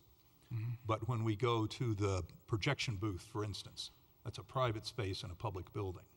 Is there a difference between this room and the projection room? It's already prohibited from being utilized in a public facility. Okay. So I think that so public buildings has a different term oftentimes if you're thinking of, say, a mall. So a mall has a public area and component to it, but it also has a lot of private areas to it. And so openly and publicly would mean that you're not allowed to smoke it in the middle of the mall. Okay, so it would be And private areas that are not in the public, where facility, the like a public, this sort of governmental building isn't necessarily what that term is applying to. It's just an area that's open to the public. Okay. And then I was a little confused with openly. Not protected from unaided observation, lawfully made from outside its perimeter, not involving physical intrusion. Would I interpret that if you were to, I guess, be smoking marijuana in your backyard and someone could see you doing that from any location that wasn't on your property, that would be a prohibited act? That's possible. It would probably depend on the facts. I think the definition was considered from a Fourth Amendment standpoint, from a search and seizure component. So if you're standing outside of a fence and you have to stand up on something to look down and see if somebody's in there, that might not be a permitted search. Right. So that would be the same sort of. But if you didn't, I mean, that you get to that in your unaided observation. That's unaided observation. But if you're walking down the street and some guy on the corner is imbibing in the use of recreational marijuana in his backyard, is that a prohibited act or not a prohibited act? Is he behind a privacy fence or is he behind a chain link fence? He's behind a chain link fence. I don't. It seems as if you're open. You're in the. It's unaided, so I would think that you would be open, consuming it openly and publicly. Some of this, obviously is language that would be challenged in court. An officer, if a police officer were called to that scene, the police officer would assess the facts and look at the situation. And if a determination was made to issue a citation, then the question of the Fourth Amendment, was it a lawful, seizure, arrest, is going to be called into question, and that's why we pay judges really, really good money to make those, really smart decisions. Some of those, as you know, work their way up through the state appellate system and to the federal appellate system. There quite frankly are a ton of unknowns in this thing that our society and the city of Wheat Ridge is going to have to walk through. But I would say, based on your assessment and based on how openly it's written here, if somebody sees it and it disturbs them, the way that openly is written here is a citation probably could be issued. That's why we give officers the discretion, to make those decisions. And in terms of probable cause, I mean, the fact that someone is smoking a pipe, is it going to be the type of pipe, or is it going to be just the fact that someone is smoking a pipe in the back, or someone is smoking a cigarette and therefore it looks There's going like, to be a lot of considerations. I mean, the officer would investigate, make a determination of what was being said. Maybe it was a cigarette, maybe it was a tobacco pipe. I mean, they're not just going to issue a citation just based on, there may not be any evidence there to issue a citation. So then there's just a report written, call to this location on this complaint, no evidence of a violation. There's not an automatic assessment. There's that investigation in regards to, can we prove this? Can we prove it was openly? Can we prove it was marijuana, and all of those other factors? Anybody want to make a consensus on this, Davis? I did have one question that's sort of a subset of that, and then I'm probably done. But I understand that if a person is walking in the public realm, it's one set of circumstances, and I guess I kind of think, if if you're walking down 32nd or whatever, you shouldn't have to have somebody standing 5 feet away smoking a joint. But the way I read this, or I don't know, that's the way I look at it, whatever. But this also would, if I understand it right, mean that if my next door neighbor, who I'm not saying he smoked, I don't want anybody to think up, but is in his yard and backyard, and there's no real fence between us, he can't smoke in his backyard either, even if it's not visible from the public realm? I mean, is there a public realm aspect of it? Yes, it has to be openly and publicly, right? But So, my next door neighbor's backyard isn't considered openly and publicly? I think we're getting into sort of an implementation aspect of on a fact scenario basis without addressing every single scenario. I understand that. But you're reading it or writing it as open and public. Correct. It's not Openly open- and it's not publicly. openly or publicly.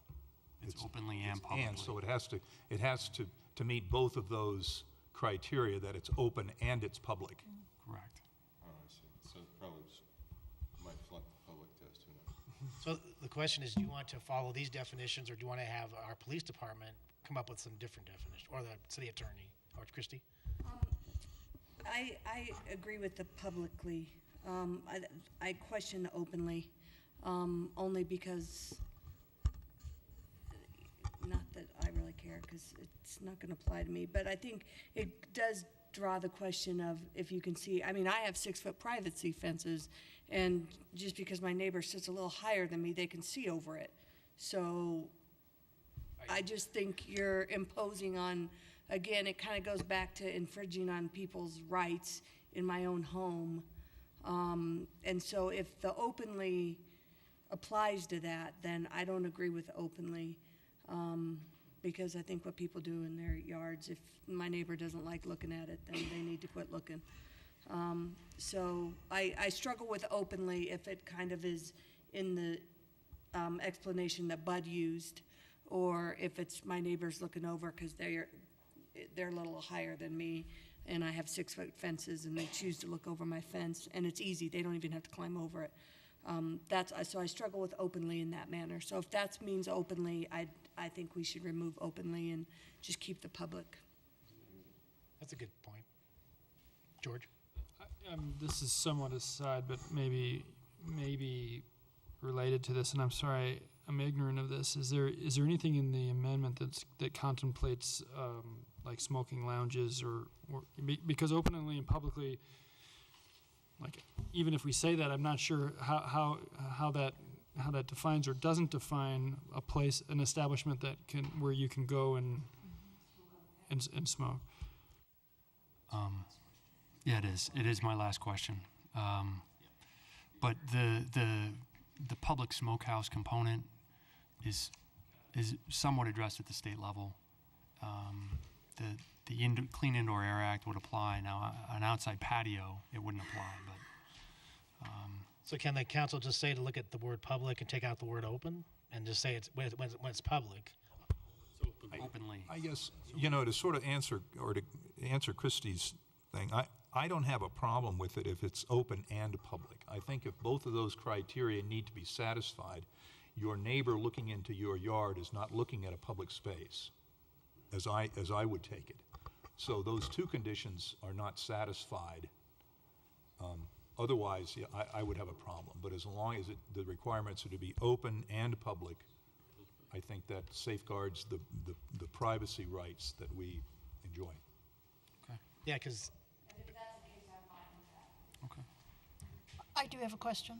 Joyce. We are referring only to smoking marijuana. What about ingesting it via cookies or, yeah? How does that fit in here? It's, You can't even. well, it's the use. So if it'd be the Wouldn't know same. if it was a peppermint lollipop or a medical Right, so or a it's- marijuana it's lollipop. Someone's guess, in other words, much like smoking I a cigarette think person. what I think to maybe I mean- bear some backlash here, I think we're really down in the weeds. We don't need On this. I mean, realistically, what's going to happen here, on a call like this? I'm at Christie's house and I see her neighbor smoking what appears to be a joint over the 6-foot fence, and I call the police department because that's openly, and I've made a decision, let's say as a parent, that I don't want my kids around this, and I'm strictly an anti-drug person. So a cop's going to come there and they're going to knock on the door. And, they're going to talk to the person that's reporting the violation. And then they're going to go over there and they're going to talk to the person over there. And so they're going to have to develop, as Bud said, probable cause. So I'm going to have to get, somebody to admit, I'm going to have some tangible evidence, and I'm going to have to feel that all of this criteria is met just to write a citation. I mean, I'm not going to arrest anybody.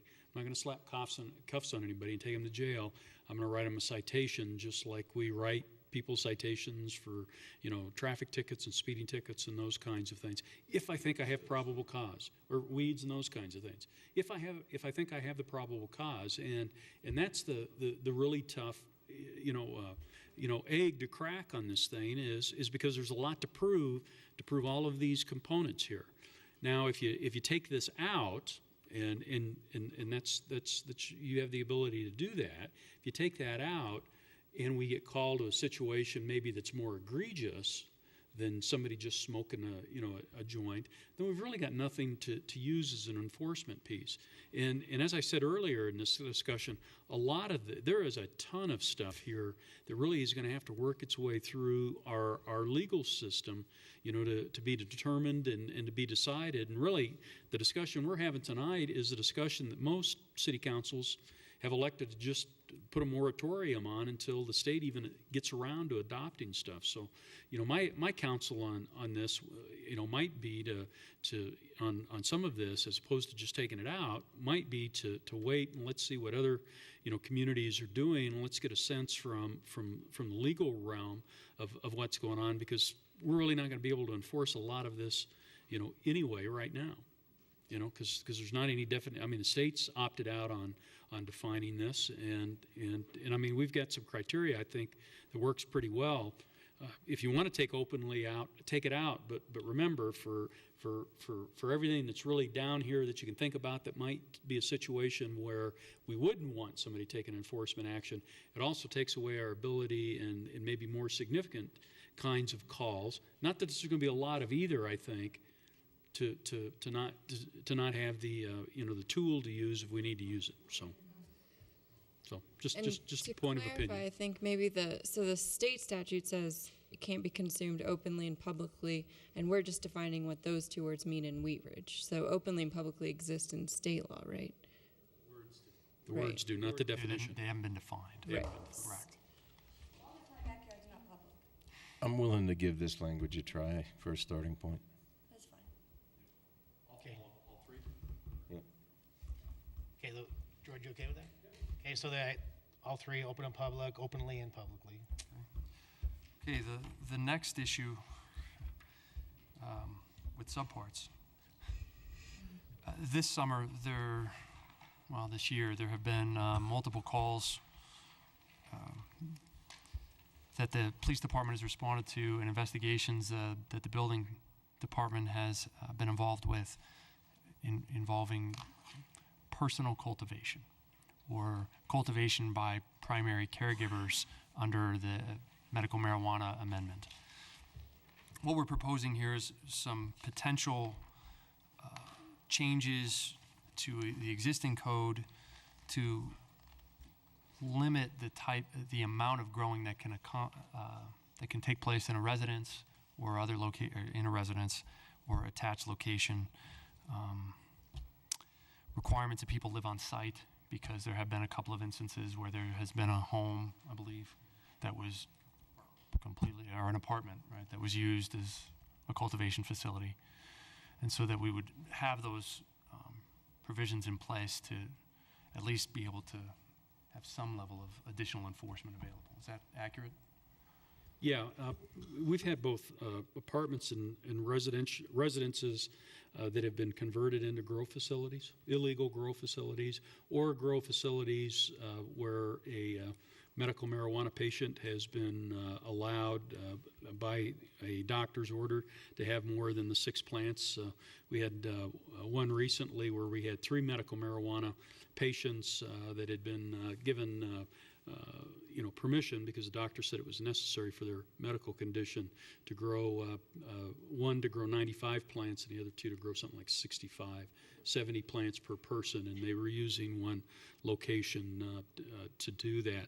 So, so it creates, from a police and a building department, community development perspective, it creates some unique challenges because there are some safety issues. They generally don't come in to get their building permits to get the increased electrical ventilation and the heat that they need in there. So we've probably responded in the last few months to about 6 of these that have been illegal on their face value in terms of what they're growing. We had one residence over on the east side of the city. We took out about 180 plants. That's all that was being grown in this house. Was just marijuana illegally in this case. So it's become with the legalization, it's become a growth opportunity for some. So we're seeing some pretty significant challenges with that, and what we're really looking for are some tools that we can use to do a better job of educating people, and then having the enforcement tool if we need it. So. And so one of the things that the city has in place is for home occupation, you can't use more than, is it 25% of your residence for your home occupation. And that was what I think was what the staff was thinking would be at least a good starting point. A primary caregiver is classified as a home occupation. Correct. So you can live in Wheat Ridge, be a primary caregiver, and use up to 25% of your home floor area for your home occupation, in this case, growing. Right, but we would also limit that then to even patients, because I don't think anybody expected that there would be a person that had a right to grow 85 plants for their own personal consumptive use. Isn't there a restriction on plants in the ordinance as well? No. On the zoning code. No. It's not? No, there's no restriction on plants. Because for patients and primary caregivers, they're allowed 6. That's the number in varying stages of development.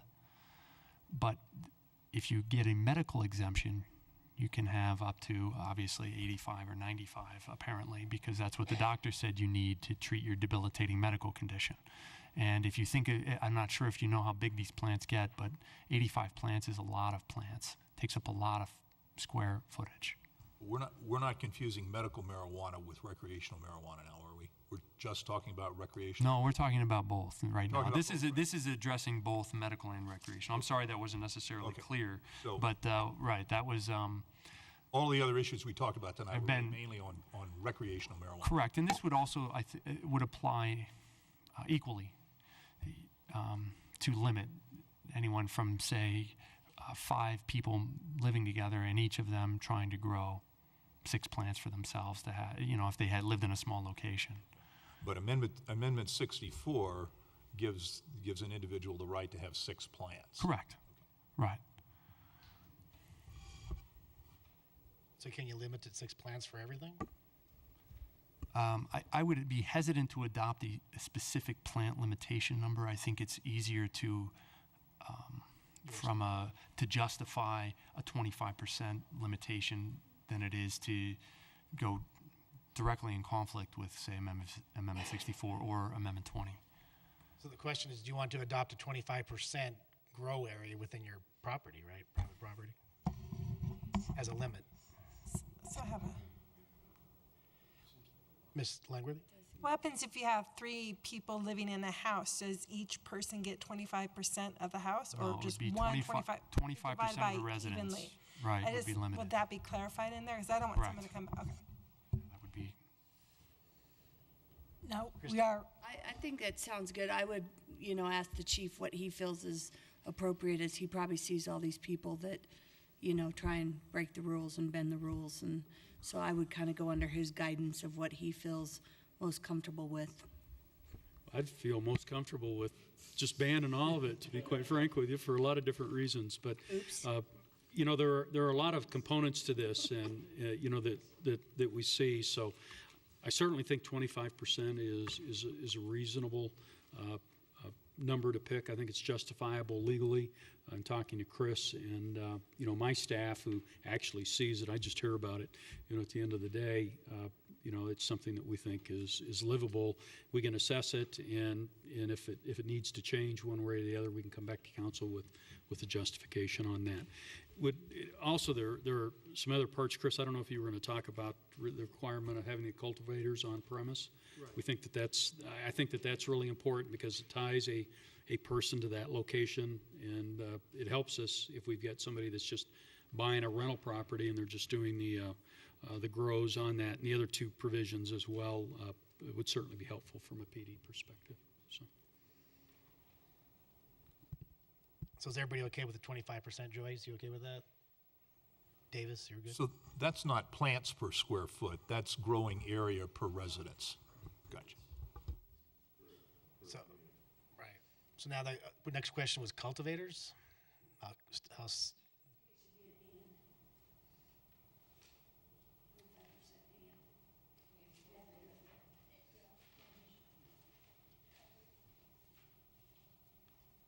You okay with that, Joey? Joey? 25% and cultivators?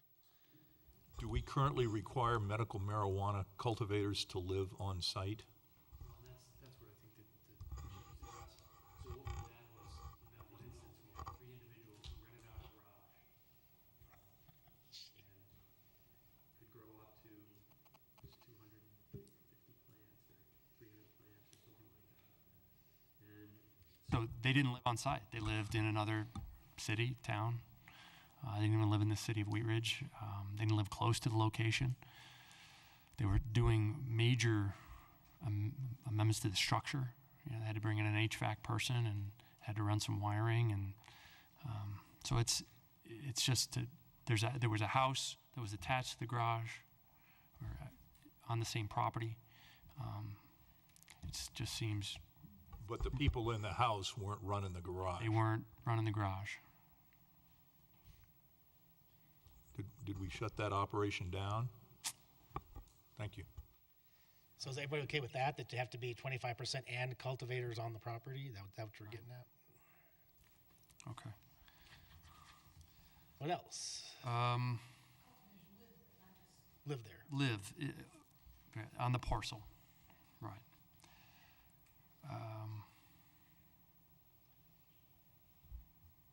And I think that the last one would apply similarly in that the cultivators would live on the premises. It would be their primary residence. That's really just meant to address where somebody says they live on site and they don't. They're just renting out the entire parcel for their growing purposes. I understand number 3. Did you skip over that? I did, and I think that just needs to be withdrawn. I thought so too. Yeah. So the last one would be the warehouse, or to ban other business models not contemplated by Amendment 64. Now, some of these things might be addressed, not quite overtly through state law, but do you want to ban the cooperative growing clubs, smoke clubs, private clubs? The mobile delivery was addressed, but folks are... Private smoke clubs, are they different? Like, they could open up one on 44th or 38th. That's a smoking marijuana place only? Is that what it is?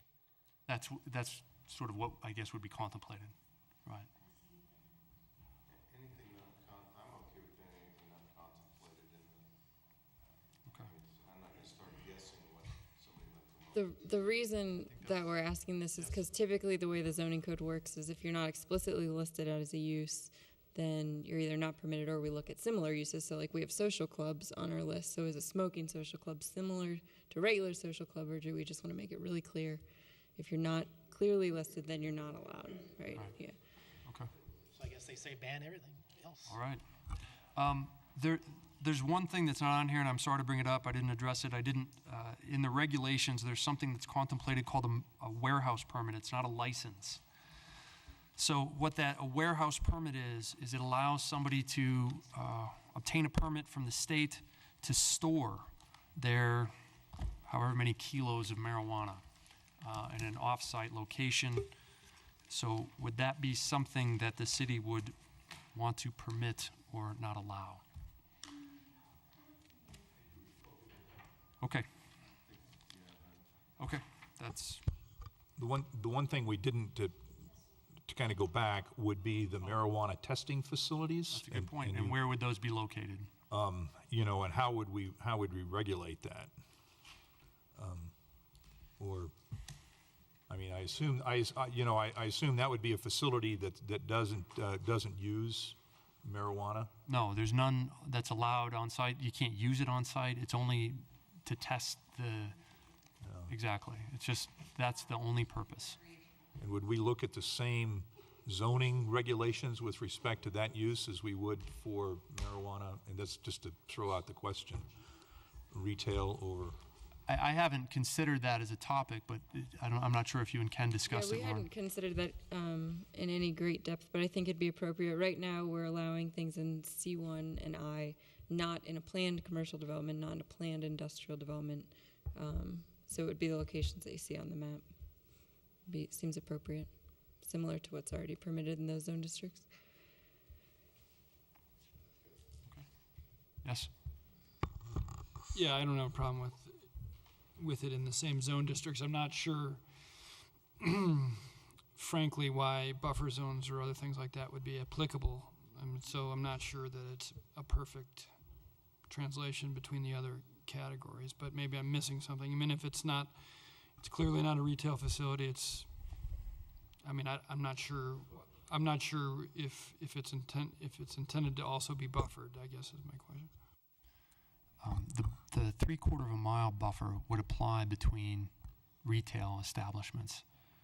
It doesn't apply currently between infused products, and it doesn't apply currently between cultivation locations. That's really because in each instance in the city, that's already covered by the retail outlet. Does that answer your question? Well, kind of. It really goes to, again, when we said whether in the vertical model this is part of the vertical model or not. You know, if it's separate. I think a testing facility is absolutely separate. Okay. It's not part of the vertical model. So let me just, if you wanted to open a retail medical marijuana establishment, then you need to live there. It's got to be in a C1 or an I1. How will you live in a C1 or an I1? No? Oh, that's only. Oh, okay. So that. Homegrown stuff. That's the homegrown stuff. Okay. So we can allow the testing facilities in.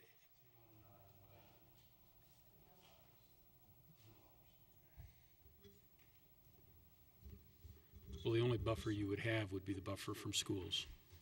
Buffers from schools are both state and federal law. They can't be within 1,000 feet, I think. So the schools would be prohibited. It applies either way. Yeah. Any other questions, Chris? Should we take 5 real quick? Let's take 5.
Thank you, Mayor. Fastly? Sure. What did you say, Fastly? Fastly, Fastly? Okay. Neighborhood traffic calming signage. We received some direction from y'all on the May 20th council meeting was to look at a limited number of neighborhood identification signs and a separate program for temporary traffic calming devices. We've done that. And so we'll kind of just go through this memo quickly. Need some water with that.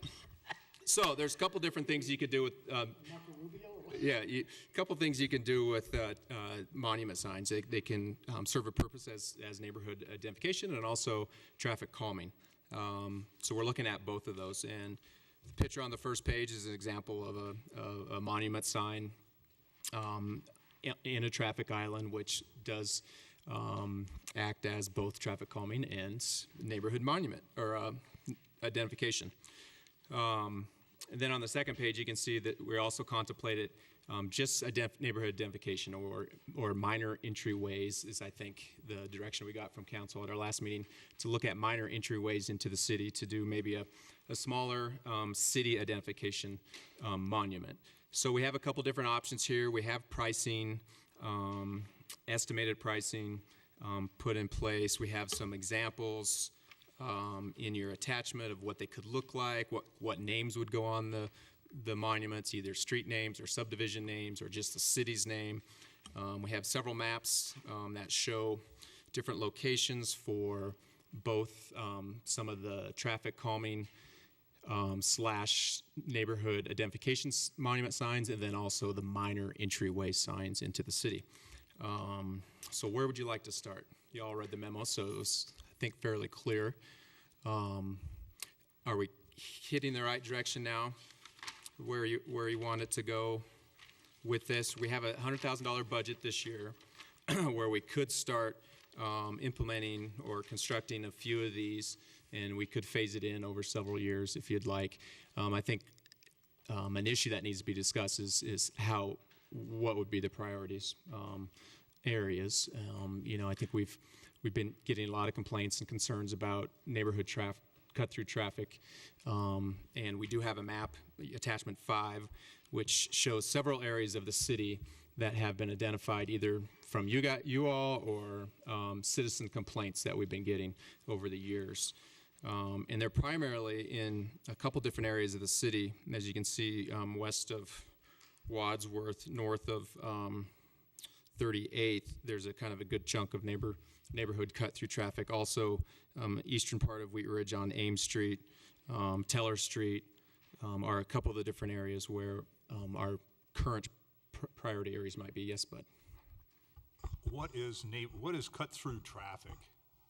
It's people avoiding other areas, other streets to miss street lights or traffic. People are going down Ames Street between 38th and 29th so they don't hit Sheridan or they don't hit Benton? Correct. Or multiple reasons. Steve, do you have any comments on that? What cut-through traffic?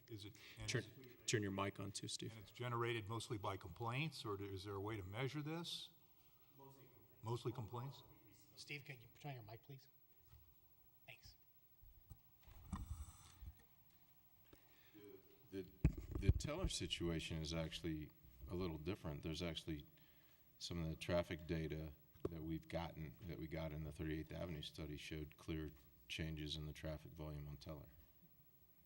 So there's more than in that particular one. As far as I know, that'd be the only one. But the traffic data we got a month ago at 38th Avenue indicated that was section had picked up significantly the amount of traffic. And frankly, the street I was walking at the time, I talked to 4 or 5 or 6, maybe even neighbors who just when I first started talking about this back in the spring, it was because I'd been on that street and been told, and I sort of was a little skeptical at first until we got the data that was as significant. But that was what had me start talking about this issue generally. That names. But you don't think it's people going to the Home Depot, which is located on Teller Street? You know what? I don't know what I would guess, but I hear that people go to the Home Depot, people go to the Walmart, or people just want to get off Wadsworth, or either way, any of the above. The issue would be to try and get them back on the arterials and collectors. I mean, that would be my theory. Why they're there, I'm not sure I care. But you are correct, Bud. We don't have data to necessarily support these. A lot of these are just, they are complaint-based, and we've been using some temporary traffic calming in a lot of these areas with using our speed trailers and more patrol enforcement. And also in the memo, we do have a section in here talking about temporary speed bumps. That was a direction that we received, or we discussed with you at our last meeting too, that we went ahead and ordered 2 temporary speed bumps, which will be used as temporary traffic calming, such as our speed trailers. So those aren't in yet, but hopefully those will be in soon. And those could be used as to test a speed hump or bump in certain neighborhoods before you actually spend the money to construct a permanent one. So, Joyce. If I understand it, on these cut-through areas, you would put a monument sign type. Are we talking at the beginning of the street, kind of right in the middle? I'll let Steve address that. Most will probably at the intersection. Certainly, we have to set it back a little bit. You will have service vehicles or larger vehicle that needs to make a turn, so it's not going to sit right at it, but a little bit back to make sure that we can allow those vehicles to make a turn without hitting the island. Every site would have to be engineered differently, I think, to determine, because there's going to be driveways and access points that need to be considered. I like the concept because it just, the nature of it has a calming effect. That it's like a realization you're in a neighborhood that's. And it notifies people, hey, I need to slow down. There's something different in the road. And I'm wondering, one of the things that I've heard, in addition to constant complaints about speed, that we could also, with that, since 25 miles an hour is the neighborhood speed, and I don't think people even realize that within 200 or 300 feet of this thing, that we could add more speed signs, just to remind them that this is a neighborhood. Speed signs are a traffic calming tool. Yes. I don't know if they, there's a lot of agreement if they work or not. And there's concern about visual clutter also. But it's something that could be included. Well, when I look at the fact that we had this petition with 30 signatures on it, Yeah. I think that we've got some certain people who are pretty darn serious about this and want something done. And I've often, and I've said it before, that beneath that speed sign, there should be sort of you got the speed sign, then right below it, speeders are prosecuted, or the fee, I understand our fee is up to $1,000, that you could, some kind of an additional reminder that there is a police presence. But at least add more actual speed limit signs. Christy? So I like this idea, and as you know, the petition was a couple streets away from me. And a lot of it's from Lutheran, the Lutheran Expressway. And so, and I like it for 2 reasons, and I think one, the traffic calming, but then I think one of the things we wanted to also work on is building communities and having the communities with the signage and that type of thing is great. One of my questions is that can we, when we do this, can we meet with the neighborhood? Are you because like one of the things, like I look at the one that's it's going to be on Ammons. It's right there on Ammons. I would almost drop it down to right there at that corner because people fly down that street. It's actually right in front of my parents' house. And there's kind of if it was big enough, you could do a roundabout, speaking of Europe, but it's not big enough, but you could possibly put an island in there that doesn't create such a speed zone that people can't pick up the speed. Because a lot of these, where they're placed, I'm just worried that they can pick up pretty good speed from 38th to 44th. But I'd like to see us working with the neighborhood so the neighborhood feels like they have a part of it. And if the plan is implemented in possibly some of these streets, I'm happy to host events at my house and those types of things to work with the neighborhood. I know sometimes too much input is craziness, but at least if they have some buy-in, they'll feel a part of it. Mr. Stites? We've always according to the NRS and stuff, build up the neighborhoods, why couldn't we use neighborhood names on these signs? Like Copper Harbor or Melrose Manor and particular things like that. I think that would be a great way to go in and start setting off these neighborhoods. Yeah, I agree. And, we did put a subdivision map in there, and as you can see, that there's multitude of subdivisions, and sometimes there's many subdivisions that overlap, so it'd be hard to pick a subdivision name. But if there's established neighborhood names that we, that the neighborhood's okay with, or it's got some history. That was sort of my hope in the thing, and I saw the subdivision map, and I thought maybe, to go to Mr. Steitz's view, that maybe we go not necessarily with the subdivision name, but if there was a more recognized neighborhood name that, rather than what it might have been platted at, or the second filing of this, so that we're not. And I don't know if the city actually has records on those, so it'd be part of the neighborhood input process, I think, to see if there's a name that they're used to and want. And that's totally fine, whatever. I like that better than when I saw the one and we'd had a nice nice drawing of like the Ames Street. Yeah. And I wasn't sure whether you were on Ames or at Ames. Yeah. When you were there, but I think if we could incorporate a neighborhood name there in lieu of a street name, I think that'd be a nice touch. I wonder if it strikes me that sorting out the neighborhood name is convoluted at this point. It seems to me that it could be possible to construct a sign like the center one, allowing for a subsequent placard to be put on top, so we could get the program going with just a simple. Frankly, I prefer the Wheat Ridge signs, but I apparently am a minority on that. Particularly on the municipal boundary, I would be inclined to want to say that the whole boundary follow the same pattern. It sounds like I'm alone in that, but we could do this one. I'm sure it could be constructed in a way that allowed just a placeholder of the neighborhood sign on top of it, so it could all be. If there was no recognized neighborhood, you would have this much of the sign, and if there was, you could put the one on top of it. So it's flexible. Yeah, there's all kinds of options. So if there is no neighborhood designation, you use the same basis, and if there is, you can, I don't know, across the top. But I totally support this program. I think it's important for a number of reasons. So I'm and whatever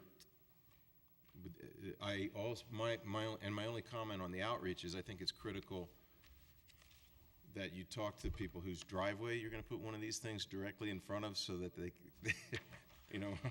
my view is there big ought to be fifth wheel or something. There ought to be a man that anybody within 50 feet, one way or the other, ought to get, or 100 feet. I don't know what the number is, but there's a clear zone of influence here,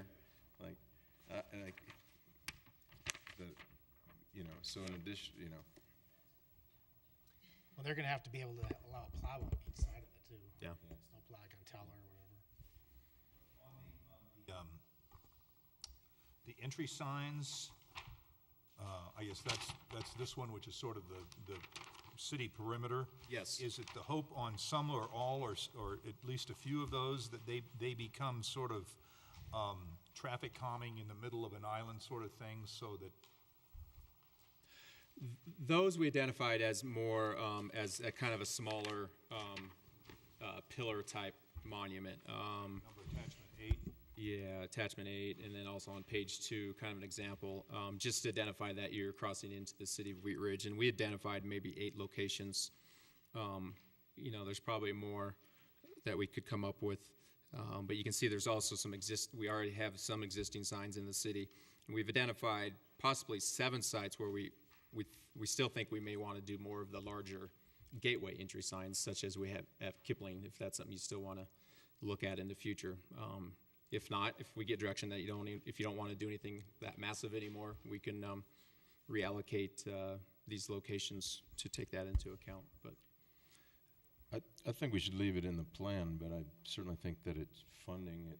Yeah, we didn't need some other anticipate it mechanism. being now. I don't think we have to change the plan just because we can't fund it. Steve, can you talk to some of the proposed entryway signs, making those traffic calming also? I know the sites we looked at, I don't know if it could handle both. The minor signs that I see, one obstacle is that those are locations have turn lanes.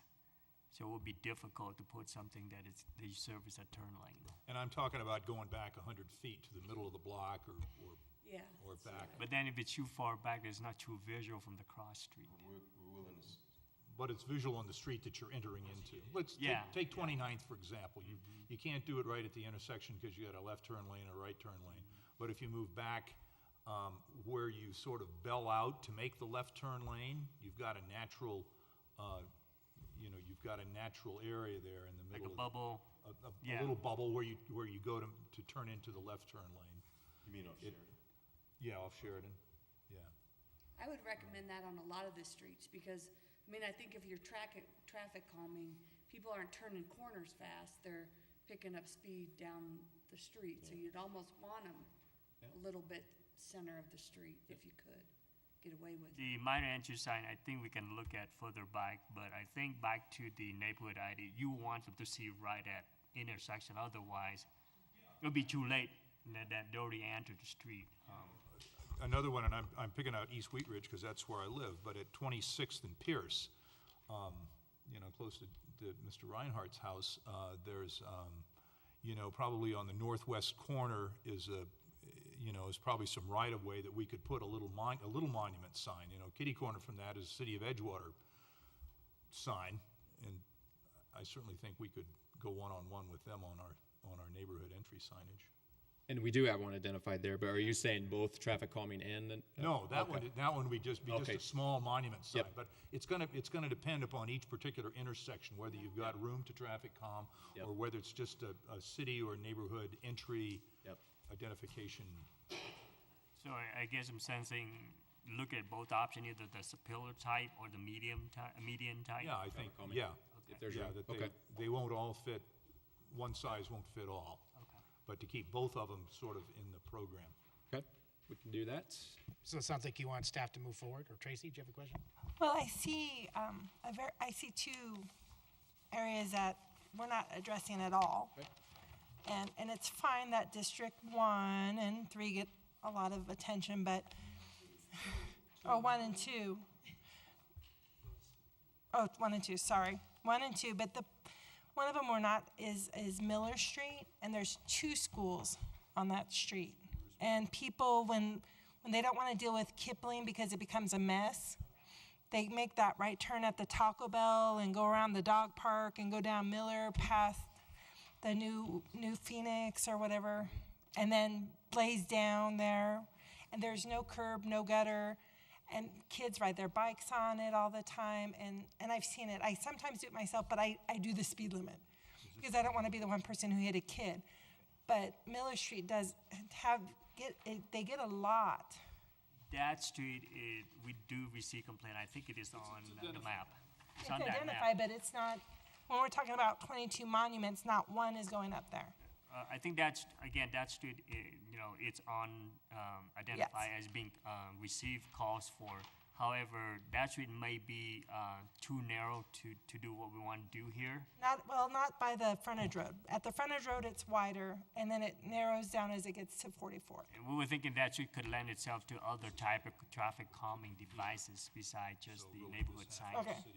That's what we're thinking about. Or speed bump, i.e. speed bumps. I don't know, that one, and then the other one is Xenon.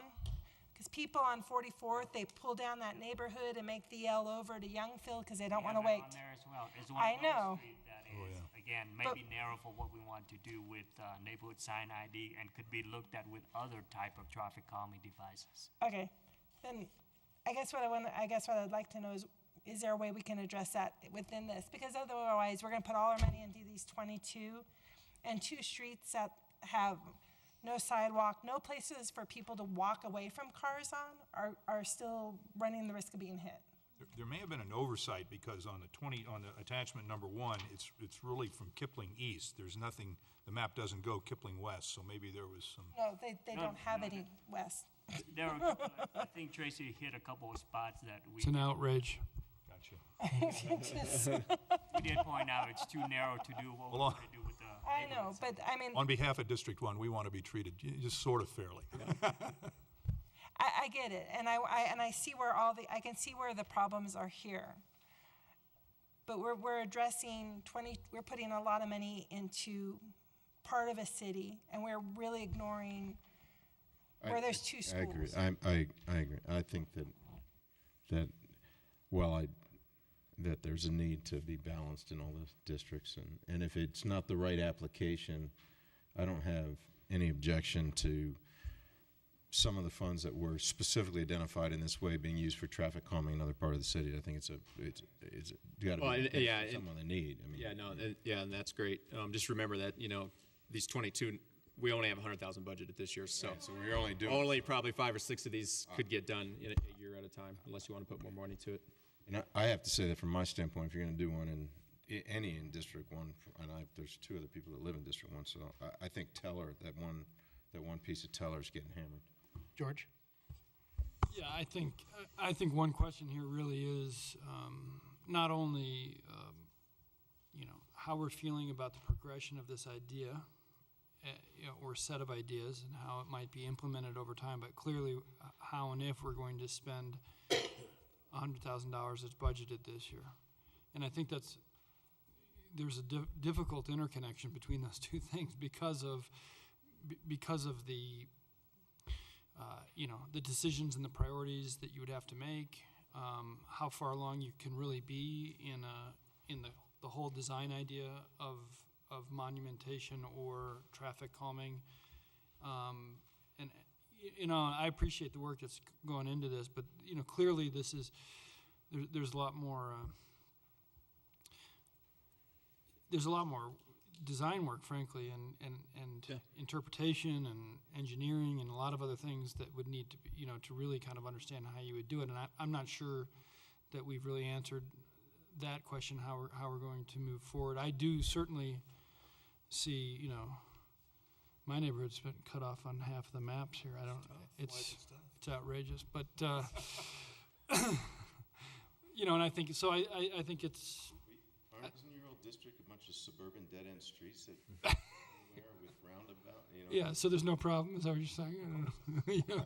Well, that's the problem. I think you can identify, a lot of streets, and it's all relative to where you live and what streets you drive down. And so one thing that I'll say is that what's interesting about it, I suppose, as we start to combine these things, the traffic calming and the monumentation or identification of parts of our city, we actually start kind of bumping into ourselves in terms of what we're accomplishing. Because you would say that one thing, identification of a neighborhood, which I think is great, but it should be equally distributed over the city in order to identify neighborhoods as geographic areas that we can kind of get our head around, but those are different than the traffic calming. So when you do see 22 monuments, that's really a traffic issue, right? That's not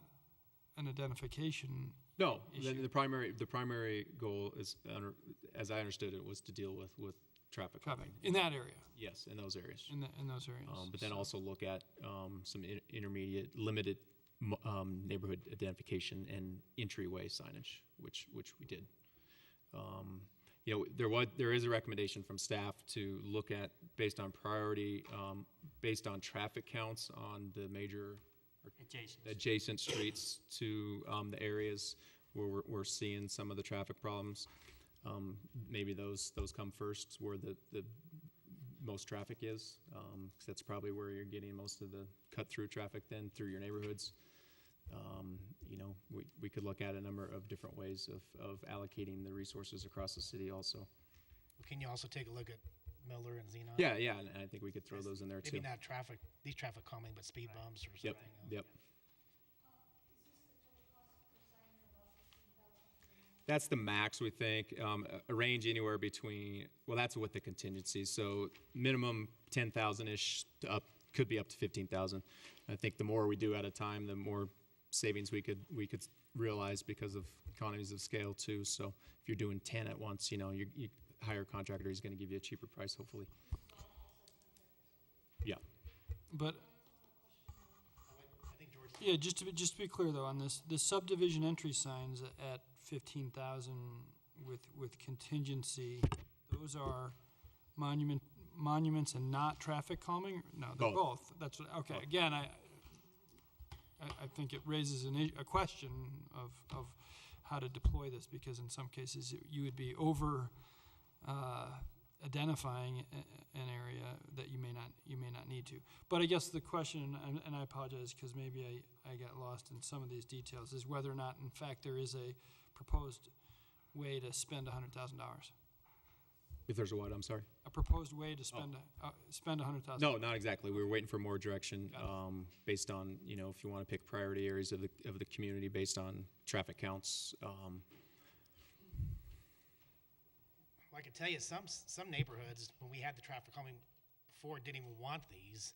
It was always based on a petition process. The neighborhood went through a petition process, and they submitted to staff and the city, and that's how it started, like what you have on Brentwood. Is that Brentwood? Balsam. So, I mean, I don't know if you wanted to start putting up these in until you get some feedback from the neighborhood, like, say Teller or Ames or Miller or Balsam, and start working on those, that you get the petition from the neighbors, that you need to start a process and then look at traffic counts for those areas. Well, I would suggest that as we move forward on this, we sort of look at the city as a whole, so we kind of maybe can get into each district with sort of an equal number, more or less, so nobody feels left out in the process.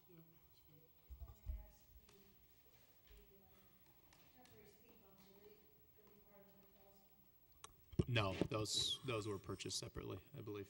Yeah.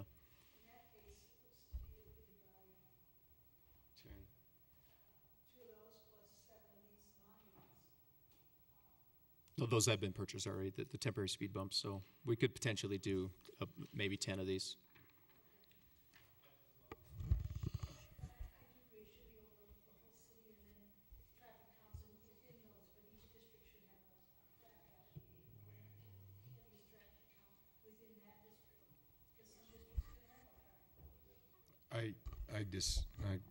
I disagree.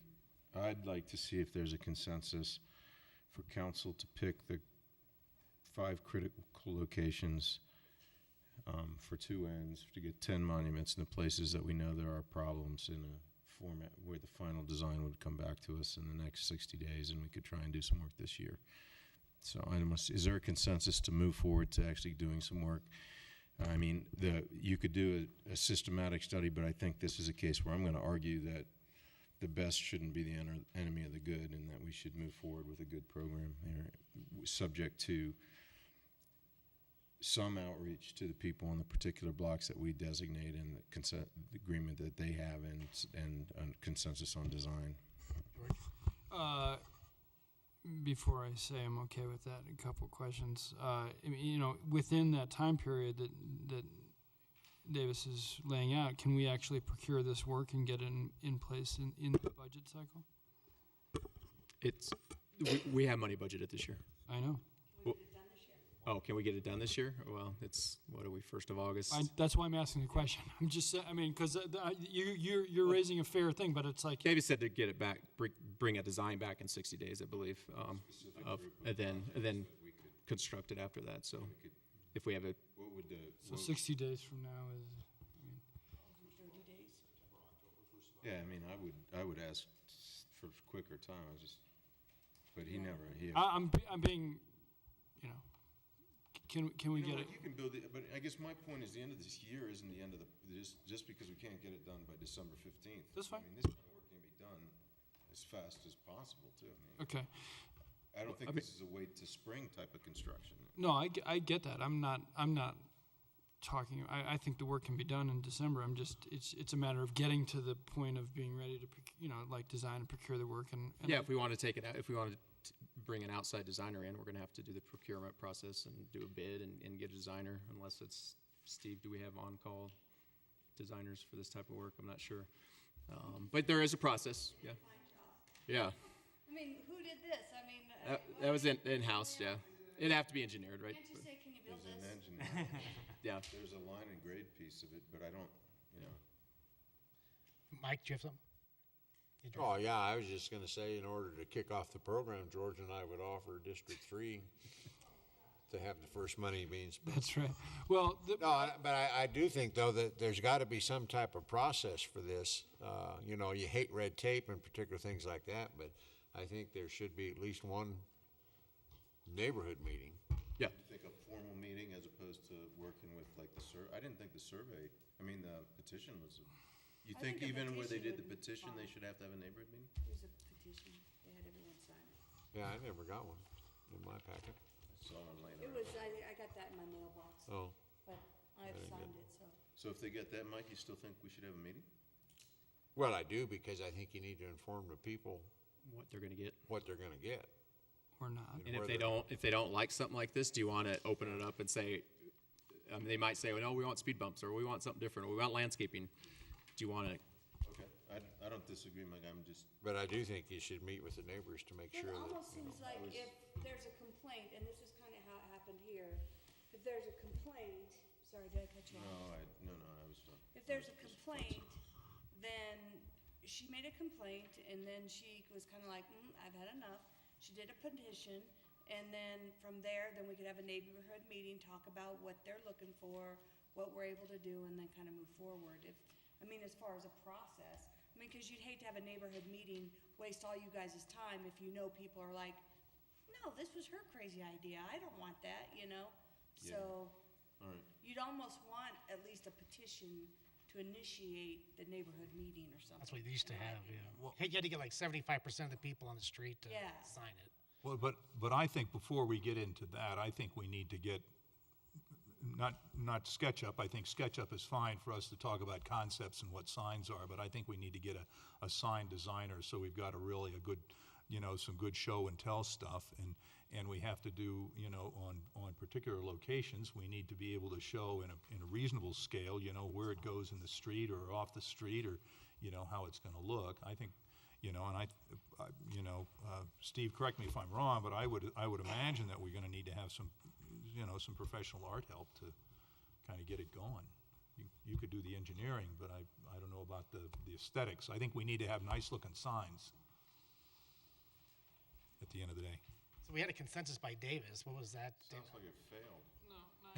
I don't know. Nobody said anything. Jordan. Not yet. I get it, and I think we can accelerate this. I'm very suspicious of the timeline, and frankly, this isn't about just one petition. We're not petitioning to spend $100,000 that's in the budget. That's not what's happening, right? We're going to try to actually figure out where this would happen in 5 locations and make sure that then we go outreach to. Right. Okay.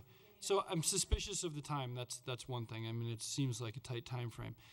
Especially since, one thing that I will say, in order to kind of support this, my feeling would be that we really have to, we don't want to let this dangle out there. Right? This would be the start of something, hopefully, that we're putting our best foot forward, and that this 5 is going to lead to another 5 and another. I hope what we wouldn't do is kind of get too far ahead of ourselves to the point where we've started something that we can't finish, or, and all of a sudden everyone's asking, what are those, why are, whatever. They have them, We don't, or whatever. So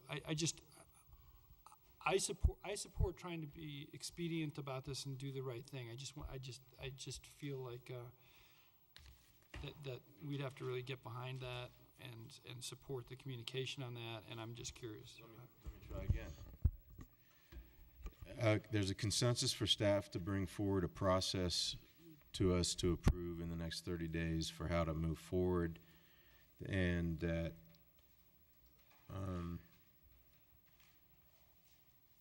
further professional work be done on the quality of the signage, and the process is to develop a neighborhood outreach for the locations that are chosen in some way, to give us something to decide from Now on it's the still way. 30 days though? Well, that seems like the easy part. You come back in here with a list of what the process is. I can't. You said design too. No, I didn't. I mean to. I'm sorry. Okay. My assumption was that the design was the 60 days for a preliminary layout of the design, including some professional element to the design, because you can't go to a sign shop and get graphics of what they're going to do as a marketing piece. It's not possible to go to a sign production manufacturer and get samples that you could use and bring in here Yeah. Well, that's basically what we have today, so, I mean, but if you want something designed that we're gonna use, You can go I'm to. hearing different things here, so. I know, I mean, so I heard that you couldn't go to a sign shop and get a sample that might be able to use for this Oh, I determination. can go to sign shop and get a sample, but, I mean, that's, you know, we have samples here, examples of what it could look like. I mean, if this is the direction you want to go, we can get it designed and have it engineered and have it ready, and when we go to neighborhoods, we say, this is what we're offering. Do you want this on your street? I mean, Bud doesn't like nobody's, there's no, nobody's, that. No. Well, that's what I'm saying, that we get a designer and get this designed up, and then we're better. That's what I'm asking, if that's what you want. Bud wants. That's what Bud wants. Well, I would agree. I would agree with that.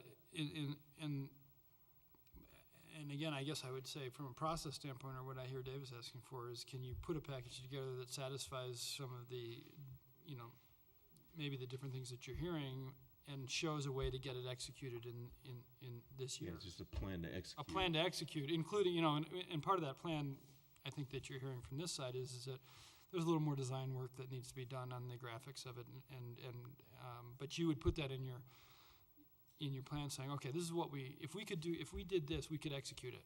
Or you might come back and say, we ran the numbers on it, we can't do it, or whatever. Is that what you're asking? Davis? Is that what you're asking for? No, I'm actually asking to build some signs with this. What don't you guys like about the sign? I'm pretty picky. You guys haven't seen fancy signs. I mean, I would just want to have more explanation about what the materials and the color palette and the, you know. It's not necessarily the looks, it's the level of detail. Let me try a consensus here. What if we send staff back to say we've got $100,000 to spend this year, if that's in fact our budget, if we want to spend that. Look at the city as a whole, divide up in each district so that we come up with, I don't know, 2, 4, 6, 8, if we can do about 8 of them for about that time. Identify sort of key intersections where we could get the most bang for our buck, and maybe not. It takes, you know, neighborhood input. We can decide on that. We can figure that process out. Get a designer, you know, identify some sort of a designer or a way to move the design forward at specific locations, and come back to us with that program in whatever time frame you think you can accomplish that. And the priority is traffic calming or neighborhood signage? I would say the priority is to do it in a place where you can get the most bang for the buck, which presumably is at least the traffic calming element, you know. So I have a question to that. I agree, that sounds good. But my question is, what if I'm a neighborhood and I'm just thinking of a certain street? What if I'm a neighborhood and I think, well, a sign at the front of the street isn't gonna help me because they pick up speed on the way up to it. I want speed bumps. Can they have speed bumps instead of a sign? I would say no, at this point, until we have a full comprehensive neighborhood traffic program put together, which is gonna take us longer, which encompasses speed bumps, traffic circles, whatever. You know, and I would say to whether it, you know, what do you place your priority on? You place your priority on what makes the best sense in each district, in each location that you look at. And some of them are going to be identity signs, some are going to involve traffic calming, but it will give us a feel for what the range of options are that we can look at and what the real costs are going forward as we look at other neighborhoods in the city. So everybody okay with Bud's consensus to move forward in that fashion? I'm not.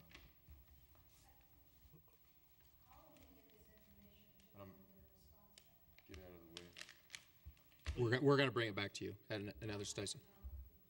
Oh.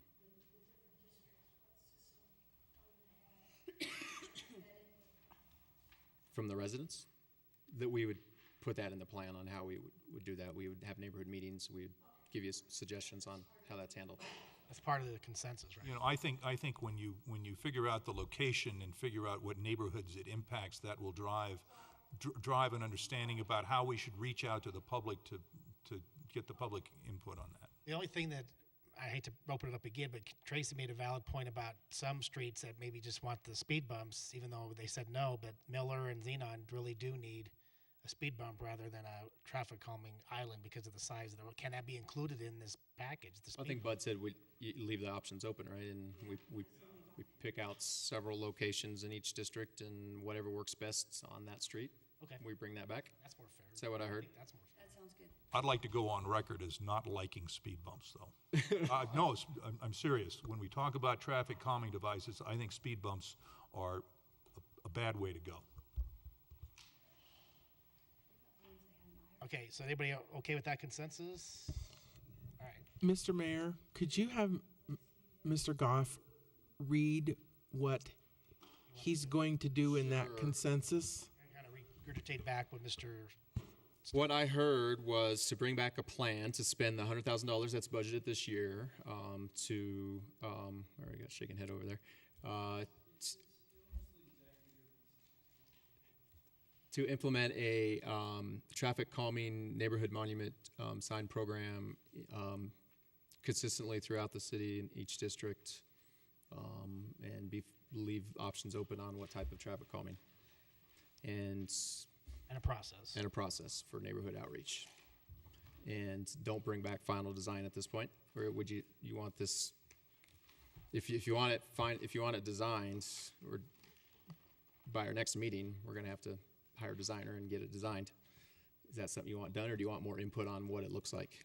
Or are you fine with something similar to this and we just get it designed? And better define what it's made of. Yeah, and the color palette. And we, as we said in the memo, there are options to that. And if you're okay with staff coming back with what we want them to look like, or do you guys want input on that? I know this group would want input on it.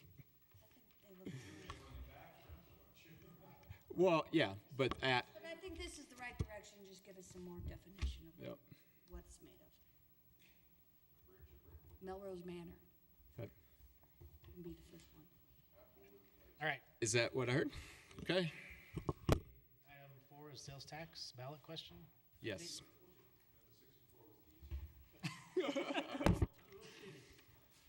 We've included in your packet the revised ballot language for our sales and use tax increase. This was based on the direction that we received from you at our last meeting on this topic.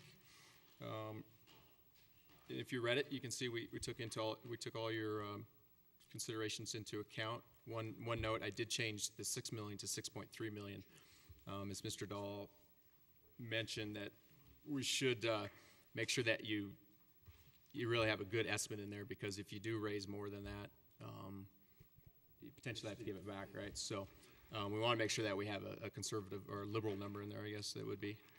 So I bumped that up based on our current projections for this year.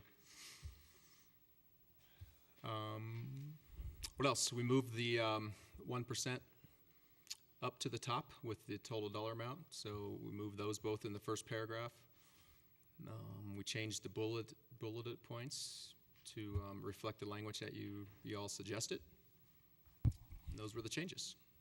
And if I might make a sort of a further note, originally I thought it was just sales tax, so the 1% on each dollar purchase, made sense in the sales tax context. I'm not sure it makes complete sense in the use tax context, because you don't really think about use tax as quite the same. So I think it might be easier just to delete the word purchase. It's not required, it's not necessary. And raise the sales and use tax of 1 cent on each dollar, I think would be fine. That's a minor detail, and you kind of rely on me to kind of fly-spec through the Tabor required language, and that's kind of, these are sandwiches, it's the bologna sandwich, it's the white bread is the Tabor stuff on either end of the question, the bologna is the stuff in the middle. I liked bologna sandwiches growing up. That wasn't a bad thing. You think? No, I liked bologna sandwiches. My favorite thing. But in any event, we'll keep making sure we satisfy Tabor, but it's up to you sort of how you characterize the stuff in the middle and how you sell it. Just have Mr. two little questions. when it says use tax rate of 1% on each dollar purchase, why does it say and by whatever instead of or by whatever? Additional, and why doesn't it say additional or, I don't know what word I would use, but lesser, additional or lesser amounts are raised annually? Because it could go up, it could go down. I mean, we're not putting I think it's okay we're if not it putting goes a down. minimum. If it goes down, I think you just need to make sure that you're allowing for the increase if it does go over 6.3, correct, Jerry? Well, yeah, you're allowing for that on the increase, but, I mean, basically what you're saying is, I mean, to me, when I read that, it sounds like you're lowballing it. You know, you're saying 6.3 or by whatever is more, you know, maybe more, but it also might be less. So why aren't we saying by additional or lesser amounts? Well, what I can tell you is you really need the and. Part of the, I mean, you need the and because you're saying what happens in the first year, and then you're getting permission to raise that money in the next year. So that's an and. Otherwise, you're asking permission for the first year or the second year. And obviously, you want to be asking for permission to raise that revenue in each year, starting with the first but to year. me, the and is saying by the dollar purchase. And by whatever? Each dollar purchase and by whatever additional amounts are raised annually, comma, in each subsequent year is totally different than if you say and what is raised in each additional year, each subsequent year. I mean, just the way I read it, it seems like you're. Well, I'll tell you two things. First, you need the and because you need permission for each year in which you want the increase. The or would send absolutely the wrong signal on that subject, is what I got to tell you. Not that I hide behind what everybody else does much at all. You hardly ever hear me say that, but I will tell you that we want to raise it by this much and by such additional is absolute classic Tabor language that we've been seeing now for a dozen years. But I'm trying to get behind that because that's not good enough usually for me because somebody else does it. But what makes it for me is to say you want to have permission in each year, and if you say or, you haven't communicated that if this question passes, you're done for all additional years. You need to have that because you don't want to come back. No, I know that, but that sentence to me, when I read it, says, shall the city of Wheat Ridge be increased 6.3 million each calendar year, through an increase on each $1 purchase,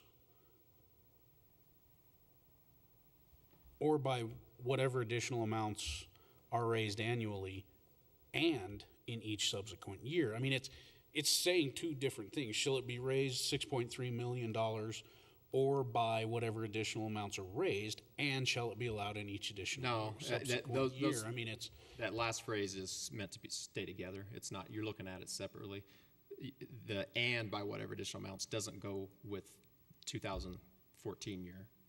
We're saying that we're going to increase taxes by 6.3 million in 2004, period. Then we're going to say, and then whatever additional amounts in the next years annually. I think you're trying to link it to the first year. No, so are we capping it at $6.3 million? That's what we're projecting we're going to raise in 2014. Are we capping it at $6.3 million? Well, you got to put a number in, and that's what. No, but are we capping it? Well, let me answer the question. When you say it that way, you're saying we're capping it at $6.3 million. That's not the way I read that. I can try to answer that question. When you put the number in, you're not permitted then in 2014 to raise more than that. So if the rate as applied in 2014 actually raises more than 6.3 million, then under Tabor, if you raise 6.4, you'll need to refund the additional 0.1. Now, what everyone does, and in this case I think they're right to do this, is they calculate pretty generously and conservatively generously, meaning liberally, I guess. Probably come in at 6. It'll probably come in lower than that, but everyone, you make sure that that number is higher than then you will And receive. that's why I bumped it up. We originally had 6 in there, and I went back and looked, and I bumped it up to 6.3 just to take care of that issue. Because if it's more, you have to, Tabor says you collect taxes more than we said you could, you refund them, and, fine. So then in the subsequent year, we have no limitation.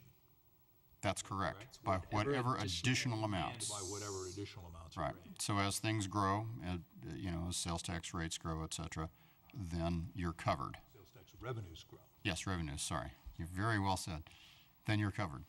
And honestly, you need to be covered because otherwise what happens is you're into a situation where you're raising more than you were permitted to, and then you're refunding that under Tabor. Ms. J? I'll get you. Sorry? Yes, because it's in addition to whatever you raised in 2014. Otherwise, you'd be done. You'd have 1 year. Yeah. Mr. Starker? I have something in the second paragraph.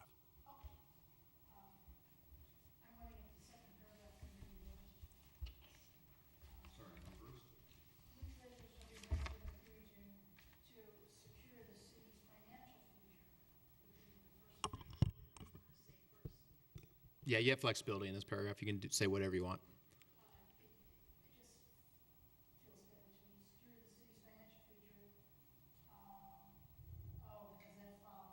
Well, you could still do financial future and to improve and enhance the quality of life, but not limited to. Just flip those two. I think Bud may have a similar comment. You want to? Mr. Starker? Sorry, Mary. Never want to miss an editing opportunity. I like the order, but in front of the word quality, I would propose that we introduce the word safety and quality of life for Wheat Ridge residents. So you add safety and, because I think that's a better sales Good buzzword. tool. And then under I'm going to go with my, under the road and bridge, first bullet point, road and bridge construction, stormwater drainage, construction and maintenance. So I would add the words construction and maintenance so that we're not limited to only maintaining some drainage facilities Do one of these at a time to get consensus. rather than constructing them. Patrick wanted to get your consensus. Can we do one at a time? Oh, you do one at a time? Yeah, I'm I'll easy. say, so enhance the safety and quality of life. Right. Is everybody okay with that? Safety's okay. Did we get consensus? I can't see. Okay, so enhance the safety and quality, okay. Right, for Wheat Ridge residents. Secure the, and then under the first bullet, road and bridge construction, stormwater drainage, construction, and maintenance. We okay with that? What's the difference between maintenance and capital maintenance? Do we need maintenance and capital maintenance? The maintenance goes with stormwater. The capital maintenance is for the streets and other things. So if that's not clear to you, it may not be clear to the voters. Capital maintenance to provide a safe and effective city infrastructure system. So it's building streets and. So it kind of goes into the whole construction thing he was just saying. Right. But it's said differently. Yeah. We could change, yeah, it could be. Was everybody okay with Bud's adding the word construction? Oh, I see what you're saying. Capital maintenance and construction.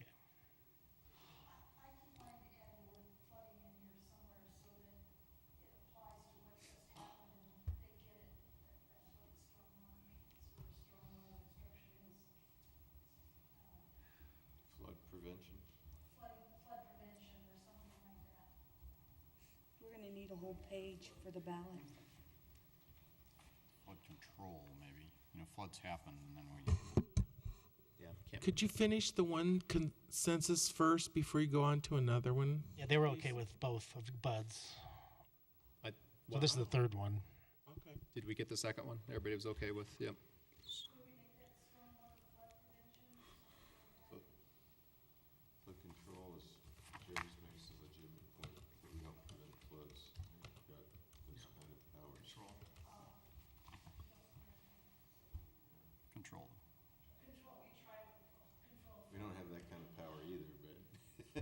They were a little bit closer. Okay. You where could are we? say So- something, or you want to say, I mean, if you think flood is there, we could say stormwater drainage, construction, and maintenance to mitigate flooding or something like that.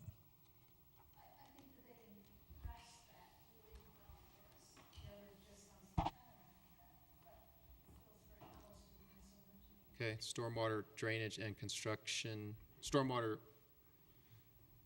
drainage, construction, and maintenance to mitigate flooding? To help mitigate flooding. Stormwater drainage and maintenance to help mitigate flooding? Drainage, construction, Stormwater drainage, construction, and maintenance to help mitigate flooding. yeah. Consensus? I think it got way out of control. Yeah, it's and just it a should lot be of just, words. it just could be, for me, it's just, flood control, construction and maintenance of flood control facilities or something. I mean, you just got way out of, accordion way too much there. I'd trade, if we're trading drainage for flood, then it's, and I swore I wasn't gonna try and wordsmith. I was sitting, there were plenty of, So Patrick, do you want to read it back to what you have so far? Well, I had what we just said. Davis, I don't have what Davis said. I have road and bridge construction, stormwater drainage, construction, and maintenance to help mitigate flooding. And that's where we're debating now. Mitigate flooding? That's what you added? Road and bridge construction. I don't think people are going to know what mitigating is a lot of times when they're reading it fast. I guess I'd ask honestly whether or not, I see where you're coming from, Joyce, but I'm not, I agree with the construction ad, just to be clear, but I'm not sure, if you start to add too much to the stormwater, like we started to, I would almost request that you'd have to pull it out as a separate bullet so that the road and bridge infrastructure was separate from the stormwater drainage and flood control. Well, but I'm not necessarily saying that. I mean, if you insist that flooding is and people agree, then I would pull it out. That's fine.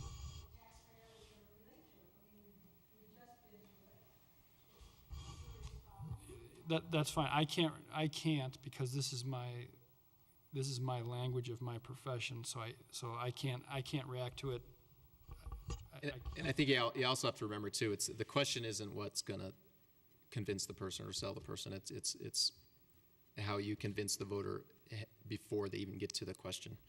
I mean, most of that discussion is going to have to happen between you and your citizens on explaining the flood control issues, and I don't think you can. You can't explain. You're not going to be able to explain everything in here. So, but I'm okay changing it, whatever you would like. But did you I add? think it's too many words to add all that. Road and bridge construction, flood control. We said No, no. it's just too many words.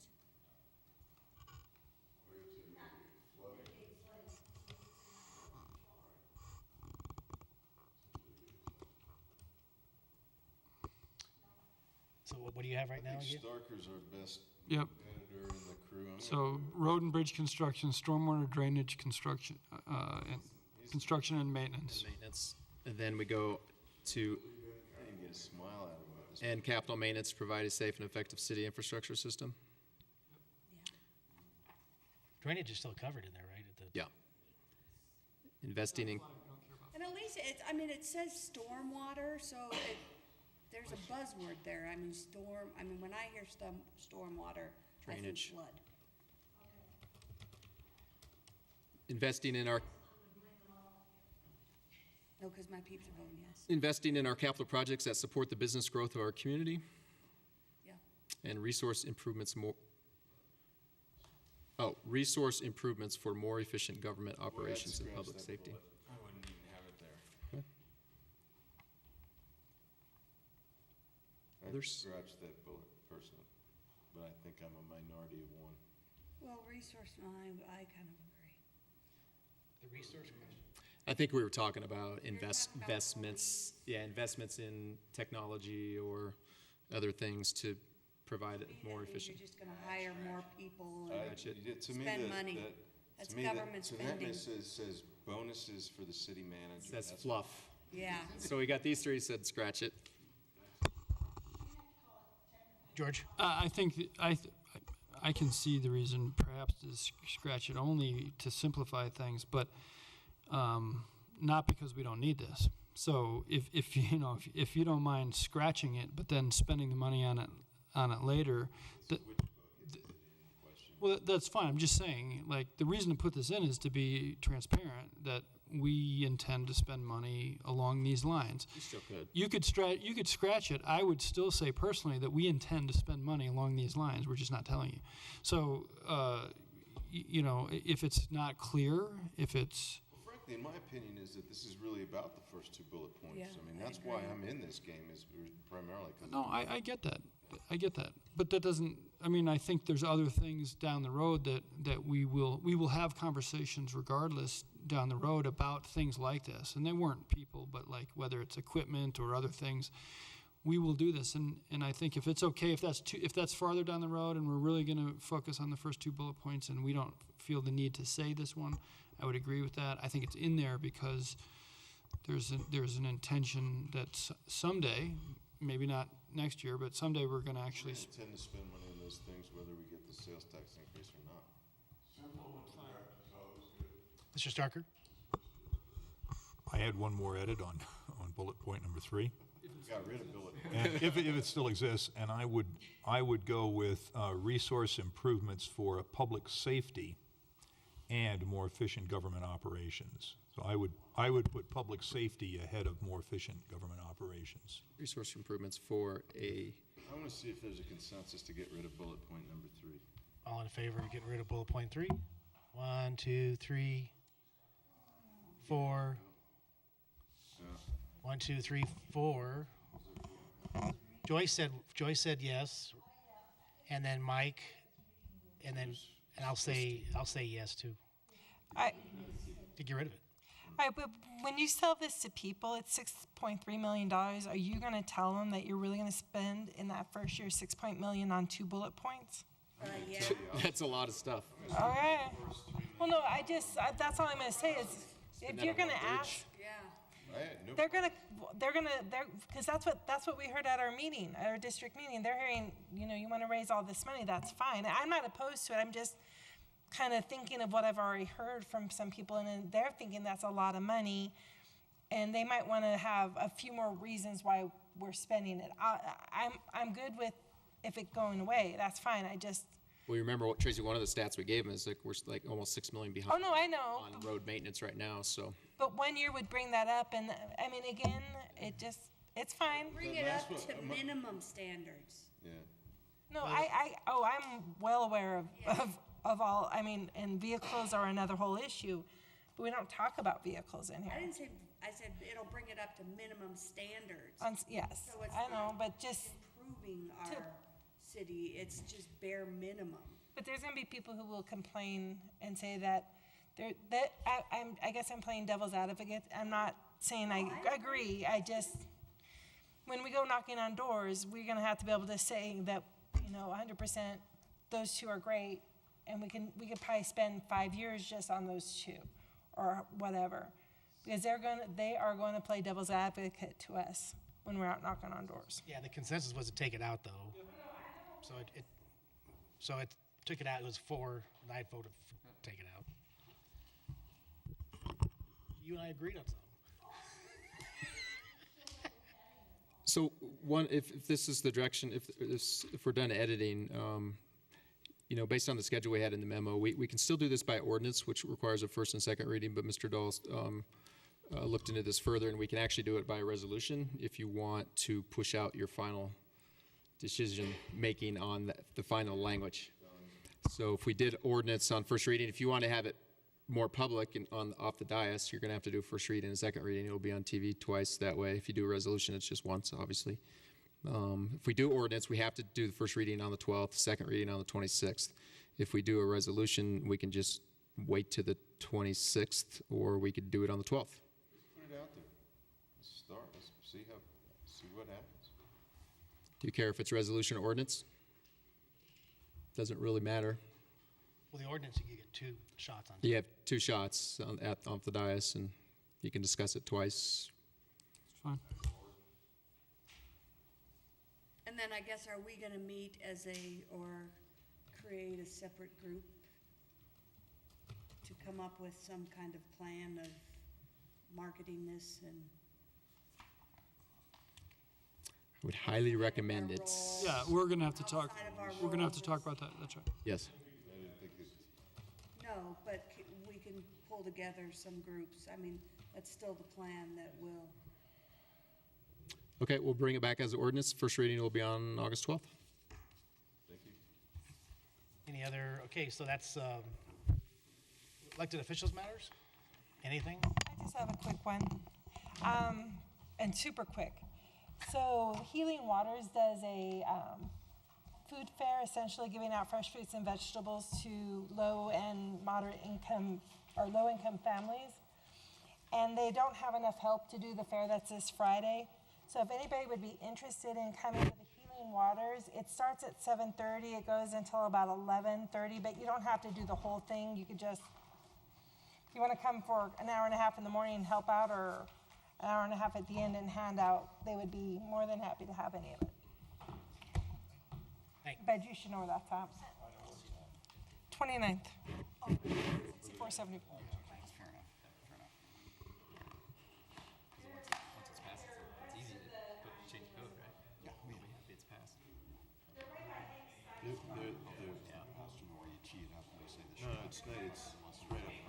Okay, Ms. Shaver had one quick thing, and then we're done, I think. Very quickly, I wanted to remind, since this is being televised, I wanted to remind the people in this room and also potential candidates at home that tomorrow is the first day that nomination petitions can be picked up.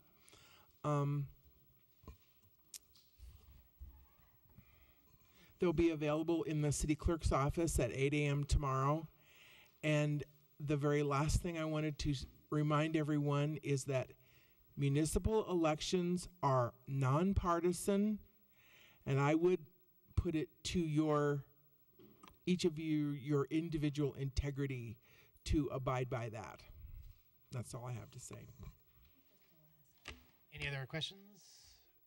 Okay, we're adjourned.